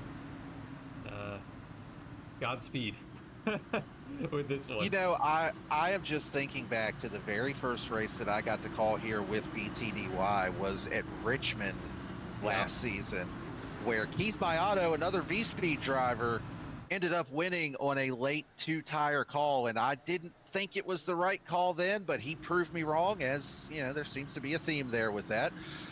But he made it work and came home with the win, and now another VSPEED driver has the opportunity to do the same, albeit with a few more laps to go compared to what we saw at that Richmond race last season. Going to be 8 laps to go when we go back green here at Kentucky. The big question I have too is, how is the 88 looking on fuel? He's gone 50 laps since his last pit stop. I would have to think he can make it, or he would have come down pit road there, but he is definitely stretching that fuel tank as far as it can go here this evening. Pace car is off. It's a time to quit talking about strategy and talk about what's going on the track. Fielding control of the 88 of Hutton. He gets a good shove there from his teammate of Cabot. He takes the lead, but here comes Hatchell. He's already down in front of the 17 of Cabot, trying to find a way around Eric Hutton. If he's going to do it, he's going to have to do it quick, as Cabot is already putting the pressure on for second. Yeah, and I think that's exactly what Seth Hatchell had to do. He had to get in front of Adam Cabot, put the air, or take the air off the nose, and here he goes, going to look to the outside. I'm not sure that Eric Hutton is going to have anything for him, but he's able to hold him off for the corner. That could open up an opportunity. Big run. Into the grass. Big run. He's in the grass. Oh, what a block from the 88 of Eric Hutton, getting aggressive, doing what he needs to do with the elbows out here at the end of this race at Kentucky. Hatchell hangs on for second, but he has got Adam Cabot right on his quarter panel, trying to take it away. This is exactly what Hutton wanted to see, as they're side by side for second behind him. Hatchell up on the top, trying to hang on and carry the momentum. They're both trying to figure out, how do we get around this 88 car? Yeah, and Cabot kind of keeping the 8 pinned up the racetrack. They're going to make contact on the straightaway. They both hang on to it. They both keep going, but that is going to let the 17 clear Seth Hatchell. Will Hatchell throw a bumper back to him if he gets the opportunity? There'll be 5 to go at the line this time by. And you got to think that Seth Hatchell cannot be happy with that move with the contact on the straightaway. But Adam Cabot, though, looking to the outside of his teammate, he may be able to clear Eric Hutton, and that might be all he needs to make it to the end for the win. Hatchell still right behind, though. Cabot looked like he got loose getting into turn number 1. Braxton DeWeese is now a player in this as well. The top 4 all under a blanket for the win inside of 5 to go. Yeah, I think Seth Hatchell was trying to get back to the bumper there. He is using whatever he can, whatever tactic he can to try and close back in. Not a good run, though, through 3 and 4. It's 3 wide. Oh, 3 wide for second. 3 wide with Braxton DeWeese splitting the middle. He is able to take third, but Hatchell throwing a block, trying to hang on to the second spot. Hatchell's going to be able to keep it for now, still just about 2/10 back from the 17 of Cabot. The question is, does he have the grip and the time to be able to get back to him? Braxton DeWeese now putting the pressure on for the number 2 spot. Yeah, Braxton on the same strategy as Adam Cabot, and I think he's in a good position here to try and get the runner-up spot. Maybe not enough time to get to the 17. Hatchell really struggling on corner exit now with those 2 tires. He's hanging on to that second spot, controlling the air to the cars behind, but Adam Cabot just slowly creeping away. And Seth Hatchell just kicking himself that he couldn't get to the inside maybe there of the 88 when he had the opportunity. And what a block, though, from Hutton to prevent that. And ultimately, that is what allowed Cabot to get to the inside. And right now, Adam Cabot just hoping that everything stays clean and green. He's got the advantage, and it's going to be 2 laps to go. Certainly was not for lack of effort on the part of Seth Hatchell. 2 laps to go. He's trying to hang on for that number 2 position. The last time around, Seth Hatchell was just ever so slightly faster than Adam Cabot in the 17, and Cabot still using every inch of racetrack. Just a slight touch to the wall there off of turn number 2. But here comes the first flag. No, caution flag is out before they take the white. We're going to have a green-white checker here in Kentucky as the 15, Christian Blackwell, has spun, and that is going to set us up for one more shot at a restart. Contact there between he and Thomas Brendel, and Brendel goes around as well. Yeah, big hits. Didn't quite see exactly what happened at the start of that. Looked like they just kind of got together on corner. Exit 15 was trying to come up and clear, and not sure. Yeah, I think he was clear, but they made a little contact with the bumpers, and ultimately they broke the steering on Christian Blackwell's car, came back down into the 34. A little contact there, I think, with Zach Smith as well, and they all pile in there on the back straightaway. But unfortunate, Christian Blackwell's race probably coming to an end, and this is going to start a whole new chain of events here for this finish. This is going to get interesting. We've seen how that control car is able to launch. That'll be Adam Cabot on this restart. And we've seen that they're able to pull out to a pretty big lead. We're just going to have a green-white checker attempt here as we head to extra laps at Kentucky. So if you're Seth Hatchell, you have got to time this restart absolutely perfect to be able to try to have a shot at Adam Cabot here. And, you know, I've got to just think that if you're Seth Hatchell and you've got the opportunity, you've already, the best way I could say it is you've already determined how you're racing each other. We've seen the blocks thrown. We've seen the contact made. I don't think bumpers are out of the equation here. Yeah, Seth, I know a driver that, you know, he's definitely wants to keep things clean if he can, but when you nearly get hooked on the straightaway, it's tough to get that out of your mind. And so I'm sure he's thinking about it. He's probably not saying anything about it. That is how Seth operates. He is quiet.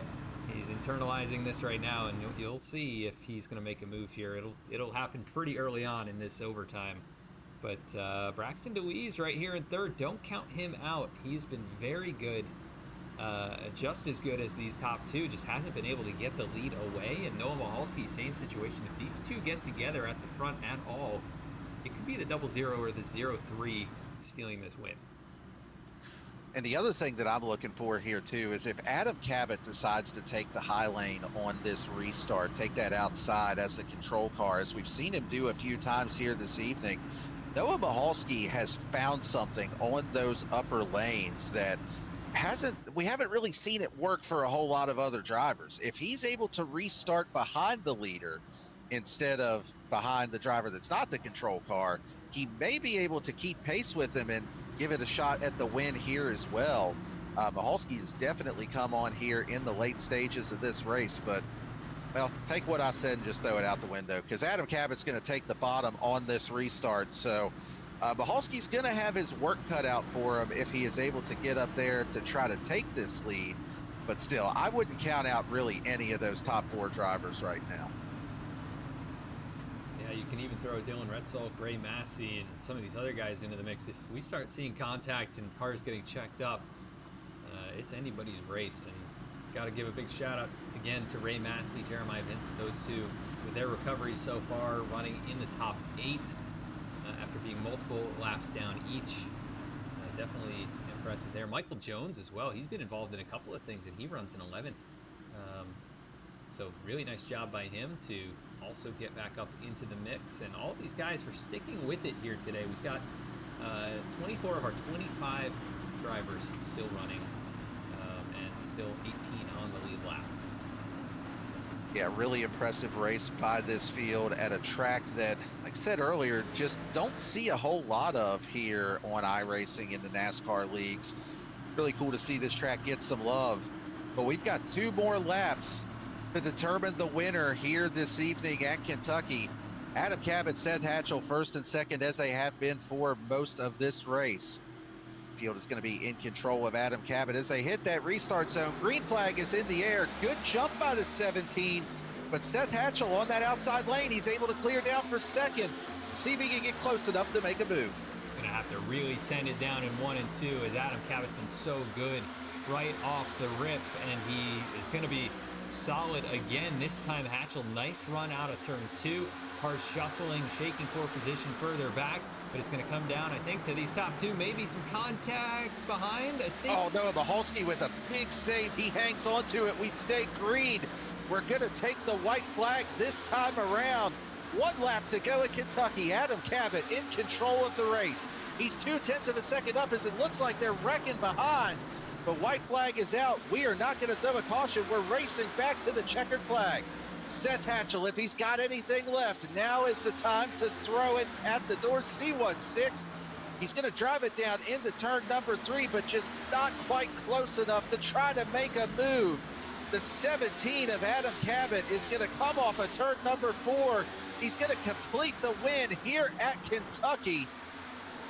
Really strong performance out of both of those drivers here this evening. Braxton Luis finishing out the podium in 3rd place. Ray Massey and Retzel, your top 5.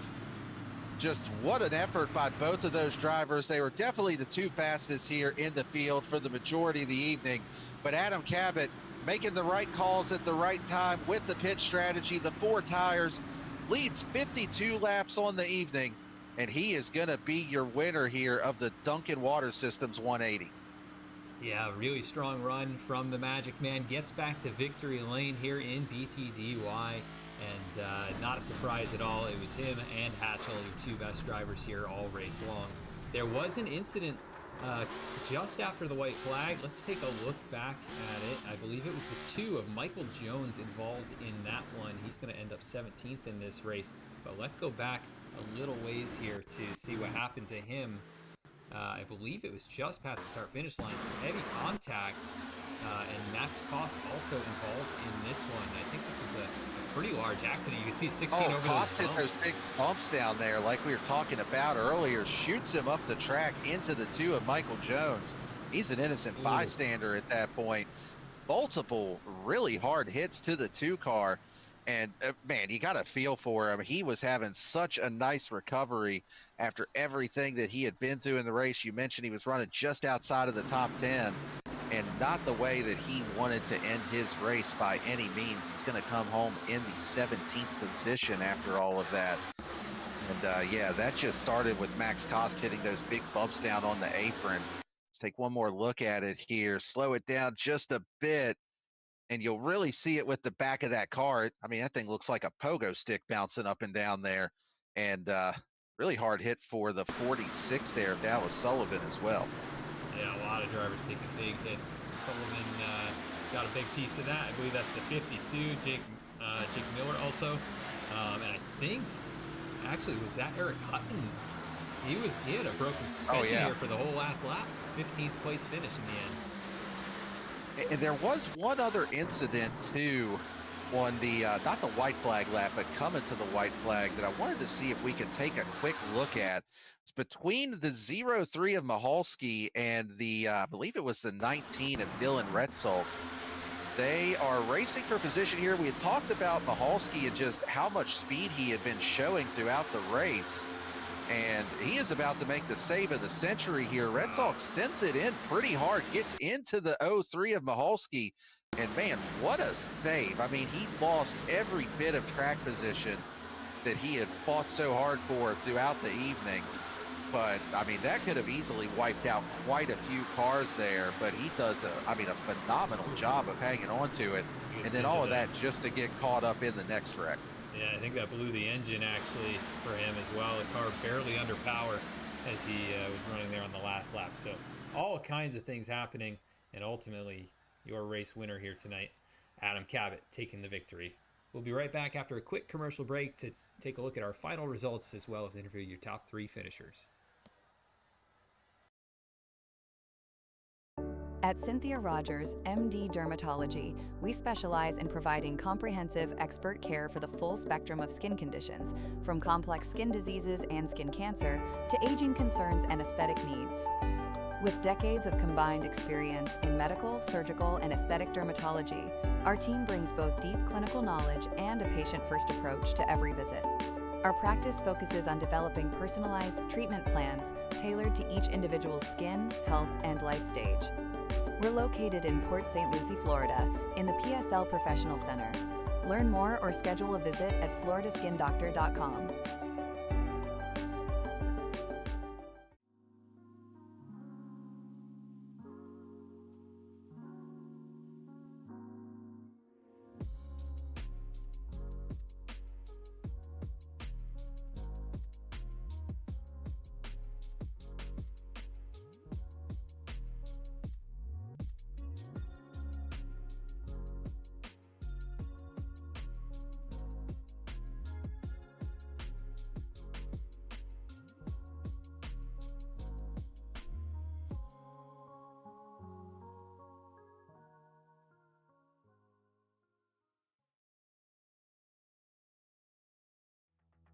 Steel Graphics and Designs creates custom racing wraps and logos built for the real world and iRacing.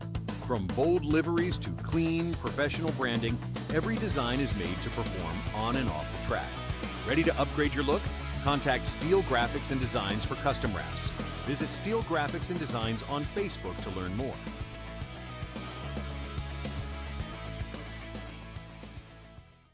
Backed by 70 years of experience, Duncan Water Systems specializes in commercial and residential water system testing, design, installation, and maintenance. Our mission at Duncan Water Systems is to provide high-quality water solutions to every customer. We pride ourselves on being responsive, honest, and customer-oriented. Our priority is safer water for you and your family. Contact us via call, text, email, or visit us at duncanwatersystems.com.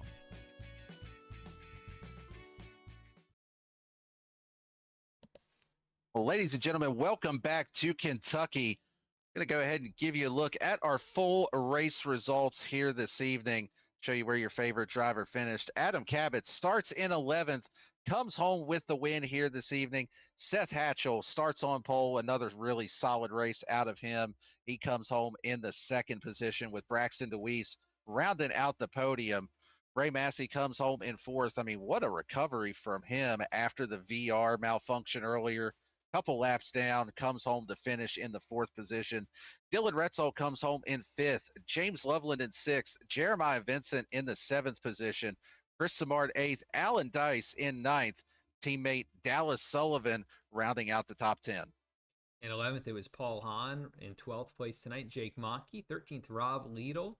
14th was Zach Smith. 15th, Eric Hutton. Noah Mahalski going to end up 16th after the late damage there. Michael Jones going to round out the drivers on the lead lap in 17th.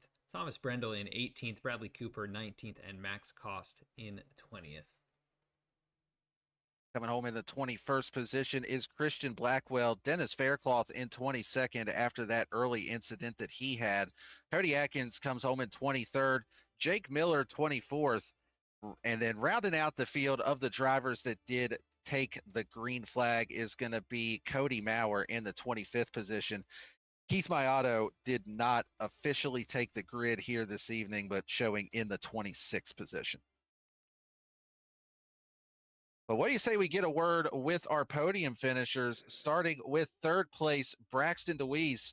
Braxton, this is Daniel and Adam in the VSPEED booth. You got us? I gotcha. Well, really solid run for you. I mean, all things considered, kind of a quiet race, but come home with the podium finish. Just tell us a little bit about your race and maybe where you felt like you needed to make up a little bit of time to mount more of a challenge to those top two tonight. I think if I had figured out the entry a little bit better and got a little bit more rotation and saved the right front a little bit more and, kept that throughout the run, not just on the short run, but the long run. I felt pretty good on the long run there in the first part of the race there after the competition caution at like lap 16. We were able to get up to like 7th or 6th or something like that and restart around 5th or 4th. I can't remember. Either way, we were up there in the top 5 after that and kind of just kept it there. Never really had anything for the leaders, but if there was any little mistake or any little bobble or anything like that, we were definitely going to be there. And you really had to capitalize on any opportunity that was given upon you. It's pretty hard to pass here, not just in these cars, but honestly in any cars. In my opinion, they really screwed up the racetrack with the reconfiguration, but it's what we got. It's what we're dealt with. Everybody's racing on the same track, and it's just whoever can figure out getting to the front, getting that clean air, and take control of the race. I feel like it's a big ordeal, not just here, but in these cars. So kudos to Adam there to go from 11th to pretty much first there in the first run, and set himself up pretty good. We just need a little bit more rotation on entry. Center off, I felt pretty good, but as the race went off, it did get a little bit tighter. Adam and Seth were talking about that as well, as they got a little bit tighter as the race went on as well. So it seems like we were all kind of battling the same situation, but just need that little more rotation, and just comes down to me figuring it out. Well, still a really solid run for you with the third place. Good to get some momentum built here early in the season. So congrats on that podium finish. Before we let you go here this evening, who you want to thank, any sponsors or shout outs? Yeah, most definitely. Big shout out to Interstate Ford. Happy to give them a pretty solid run up here, and which is the closest track to them and me. I used to go to this track a good amount of times when I could. When NASCAR ran here, I went to the inaugural one, 2011, 2014, 2015, 2018, and 2019. It was pretty cool to see that finish 2019 with the Busch brothers. It was pretty cool. Probably one of the best finishes I've ever seen. So that was cool to witness that. But yeah, just happy to have a solid run here no matter what, and whatever car it is. It's technically, I know I have like a couple home tracks. I'm kind of in like that Martin Truex Jr. situation where I don't really have a track in my home state, but I got Indianapolis and Kentucky and stuff. So happy to give them a good run close to home. But also big shout out to 3 Dips Ice Cream Shop, Steak Time, Dewey's Renovations, Elevated TV, Allen's Arts Images, Paid Leave, Wood Nickel Band, Ghost Train, Short Track Reports, Carbon Tires Media, Evan Piano Designs, Jacob Phillip Designs. It's Phillips Wraps and Graphics is the official name for that. And also a shout out to Our Pete's House for not only supporting Winchester Speedway, but also helping the Roadster Series out. I'm looking forward to going back and not just racing at Winchester, but just racing in general on the Roadster. I've had 2 races, and I'm itching to get back in it and learn as much as I can. So looking forward to go back and watching this, though, and should be a good one to not only watch, but learn some stuff. So try to, be a little bit better, try to find some rotation for next week, wherever we may go, and hopefully we can be a couple spots better. All right. Well, congrats again on the podium. Sure, we're going to be talking to you some more as the season continues. We'll see you next week at North Wilkesboro. I hope so, Daniel. You, Daniel, Adam, y'all have a good one. Thank you, Thank Braxton. you too. That was our second place finisher. And Adam, you are our third place finisher. And you're standing by with our second place finisher tonight, Seth Hatchell. Hey, Seth, this is Adam and Daniel in the VSPEED booth. You got us? Yeah, I got you guys. Oh, man, what a battle here tonight between you and the 17 machine. And I think you're probably shaking your head a little bit at the decision to get sent back in the field. You had to take 2 tires in the end to try and get the track position back. Just talk about the mindset there, kind of middle of the race with all those cautions coming out, trying to figure out a strategy to the end, and ultimately just run us through the last part of this race. Yeah, well, first off, congratulations to Adam. That was great racing there towards the end. I knew from one of the earlier runs he had me sort of covered on the short run, and then I could run him back down later in the race. And we started getting all those cautions. In hindsight, I probably should have pit with him. But I was just trying to look to get off sequence from him because I knew he had me covered short run, and I knew we were probably just going to get a lot of shorter runs coming to the finish there. So yeah, probably should have pit with him. Ultimately ended up pitting, I think, a couple cautions later, and then went green there for a bit. Probably needed it to not go green quite as long, maybe like, I don't know, 10, 15 laps or so, and then maybe the 2 tires would have worked. But really happy with the finish for sure. Feel like I let it get away a little bit, but definitely happy with the speed. I felt like for most of the night I was the faster car, so that was definitely nice. Yeah, it was great to see you at the front of the field, and you lead the most laps here tonight. And you guys had a really tight battle there with Eric Hutton in the closing laps, right, coming down to just before the overtime. A little contact there with the 17, tight racing on the straightaway. Were you thinking you would try and get back to him, get back to the bumper? Saw a little bit of a almost descend there, but how are you feeling after getting raced a little bit like that, or what was your mindset there the last couple of laps with him? Yeah, it wasn't much of an issue with me. To be honest, I haven't looked at it. I may have come down a little bit too much. He may have drifted up a little bit, but these cars have so much side draft and so much drag down the straightaways. That's sort of how you have to race them. And that's how we were going at it there. The top couple of us there towards the end. I'm sure it was pretty exciting to watch. It's just how you have to race these things. So I was definitely trying to get closer to his back bumper. I don't know about moving him, but if you get close enough, you can sort of get cars air loose. I was sort of making dives those last couple of laps, just trying to get there, but ultimately came up a little bit short. Yeah, we saw a few other guys actually get turned around by the arrow there, and yeah, definitely tight racing, hard racing, and ultimately a second place finish here at Kentucky gets you a good solid finish here early in the season. We go to North Wilkesboro, short track next week. How do you feel about going out there in the next gen machines? It'll definitely interesting. Short tracks have not been my strong suit in the past, so I'll definitely have to put some practice in, especially since I believe we're going to the repave of North Wilkesboro. I've only ran the old surface, so definitely have to put some practice in. But looking forward to the challenge. It should be a pretty good race with these cars. Probably see a lot of racing, sort of like the end of tonight, really close battles, trying to get people's left rears and stuff like that. So up for the challenge. Awesome, Seth. Well, congrats on a fantastic performance here tonight. You start on the pole, you lead the most laps, come up just one spot short, but very intense, exciting battle at the end. And thanks for putting on a show for us. Anybody you want to give a shout out to before we let you go celebrate? Yeah, I want to thank you guys for doing a fantastic job on the broadcast for everybody at home to watch. Got to thank Duncan Water Systems sponsoring the race tonight, and Florida Skin Doctor coming on board for the league this season. All they do for us. Cody, all the admins doing a great job. All the drivers putting on a great race for everybody to watch, and of course my team VSPEED. Awesome, Seth. Well, congrats again on an amazing race here, and we'll catch you next week at North Wilkesboro. Good to see you up here on the podium again, buddy, and hope to talk to you again soon. Sounds good. Good to be back. Thank you, guys. That is your second place finisher, Seth Hatchell, in the number 8 VSPEED machine. We'll go now to Victory Lane, where Daniel, I believe you're standing with our race winner. I am standing by Adam Cabot. This is Daniel and Adam up the VSPEED booth. You got us? Hello, Daniel Adam. How's it going? It's going good. I'm assuming it's going good for you too. What a run here this evening. I mean, you definitely had to earn it with fighting through the field and then those late race restarts. Talk about just what your mindset was on those last couple of restarts, knowing that you had so many drivers behind you with speed, and especially with trying to keep the 8 car behind you and then get back around them after the 2 tire stop there at the end. Yeah, the last run, it was just maximum aggression, just going all out, which was fun. Seth definitely was quicker than me on the long run, I think. I mean, well, for sure. He ran me down and passed me. I was kind of just going as hard as I could the beginning of the race, since it's been a while since I've been in this car.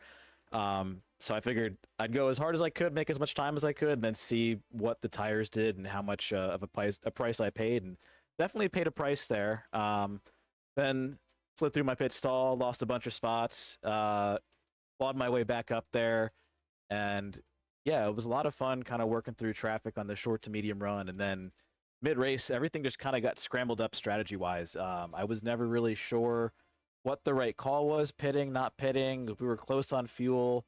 And I got very fortunate that a lot of people were on my strategy. I thought I was kind of taking a chance and going off strategy, but a lot of people followed me down the first time I pit, which definitely helped me out and got Seth and me off sync there. And I was just hoping that we wouldn't get a super long run to the end, because I knew that was Seth's strength. And luckily, yeah, we had a bunch of short runs and was able to hold them all off. Yeah, and you touched on the pitch strategies there, which leads into the other question that I was actually going to ask you. So it seemed like you and Seth were both really close on speed. You mentioned you had more of the short run speed. Seth was a little bit better on the long runs. The two strategy calls are really what made the difference when you decided to pit when he stayed out closer to about the halfway point or a little past halfway. And then also with him taking the 2 tires at the end versus you taking 4. So, especially on that last caution, when you did come down pit lane for your final stop, was there any thought given to taking 2 tires or maybe even doing like what Eric Hutton did was staying out, or were you pretty much committed that 4 tires was the way to go on that stop? What Seth did taking 2 tires was like just objectively the correct call. It's been a while since I've been in this car, so I just forgot about that. And then when I saw him leave the pits in front of me, I was like, why did I take 4? So at that point, I thought that I might have lost the race. I knew I've definitely made it more difficult for myself, but with only a few laps to go, assuming nothing major's changed in this car in the last like 4 or 5 months, like 2 tires are just as fast, if not faster than 4 for the last 10, 15, 20, even sometimes not 30 laps tonight, but definitely 10, 15, 20 laps. So I'm just very lucky that a lot more people didn't take 2 with Seth to put me, maybe 4 or 5 cars behind him. So I was fortunate that I was the first car on 4, and I don't think tires really, I mean, obviously Eric's tires are really old and he was at a big disadvantage at the end there, but I don't think the 4 tires were really much of an advantage in just like the last couple laps there against Seth. I think it was just a matter of which one of us got positioning to be able to get around Eric first. And we battled super hard. I was trying to side draft Seth and got to his quarter panel and almost wrecked him. Thankfully, I didn't. And then he packed a bunch of air behind me when I was trying to pass Eric on the outside. And it's one of those next gen moments that probably didn't look too dramatic on TV, but like I was just wrecking loose sideways. And I'm like, well, I'm keeping it floored, and I'm either going to come out of here with the lead or end up in the wall, and unfortunately came out of there with the lead. So it was definitely close quarters and sketchy at the end, but fortunately it went my way. Well, it did indeed go your way. Really well-earned victory here, leading 52 laps on the night and coming out in victory lane here at Kentucky. So congrats on the win. Before we let you go, who do you want to thank? Any sponsors or shout-outs for this one? Shout out to BTDY for having me back and for having another season here. And of course, VSPEED for always putting on excellent broadcasts. I'll look forward to going back and rewatching this one. And shout out to Eric Hutton, who had to put up with me having a broken cutting in and out mic the entire race that I only fixed just before this interview. So, yeah, looking forward to next week. Well, hey, thanks for fixing it for your interview. At least you sounded good for us up here. And from what I've seen from you in this series previously, I'm sure that you're going to need to have that mic in good working order for some more interviews before the season's out. Certainly hope you're right. Thanks. Appreciate it. Yes, sir. Congrats again, and we'll see you at Wilkesboro. All right. Take care. There you have it from our top 3 finishers. And that's going to do it for our coverage here of the Duncan Water Systems 180. Or, well, I guess maybe it's more like the 186 with the extra caution laps we had in there. A little bit of free advertisement at the end for Duncan Water Systems on this one. But next week, we are heading off to North Carolina, to North Wilkesboro Raceway. And from what I recall, I believe this is the new North Wilkesboro that we're heading to as well. The repaved, the updated version. I don't think I've ever actually seen these cars race on iRacing at the new version of it. So I am looking forward to it. It's going to be an exciting race, and we're going to be bringing you every lap of it right here on VSPEED. Same time, same place next Tuesday night. But that's going to do it for our coverage here this evening. So on behalf of all the admins here at BTDY, for everybody at VSPEED, including Bradley Cooper, Morgan Cook, Eddie Smith, and of course my colleague up here with me in the booth, Adam Baker. My name's Daniel Cunningham. Join us next week as we head to the rolling foothills of the Blue Ridge Mountains. We're going racing at North Wilkesboro, and we will see you there. Good night, everyone.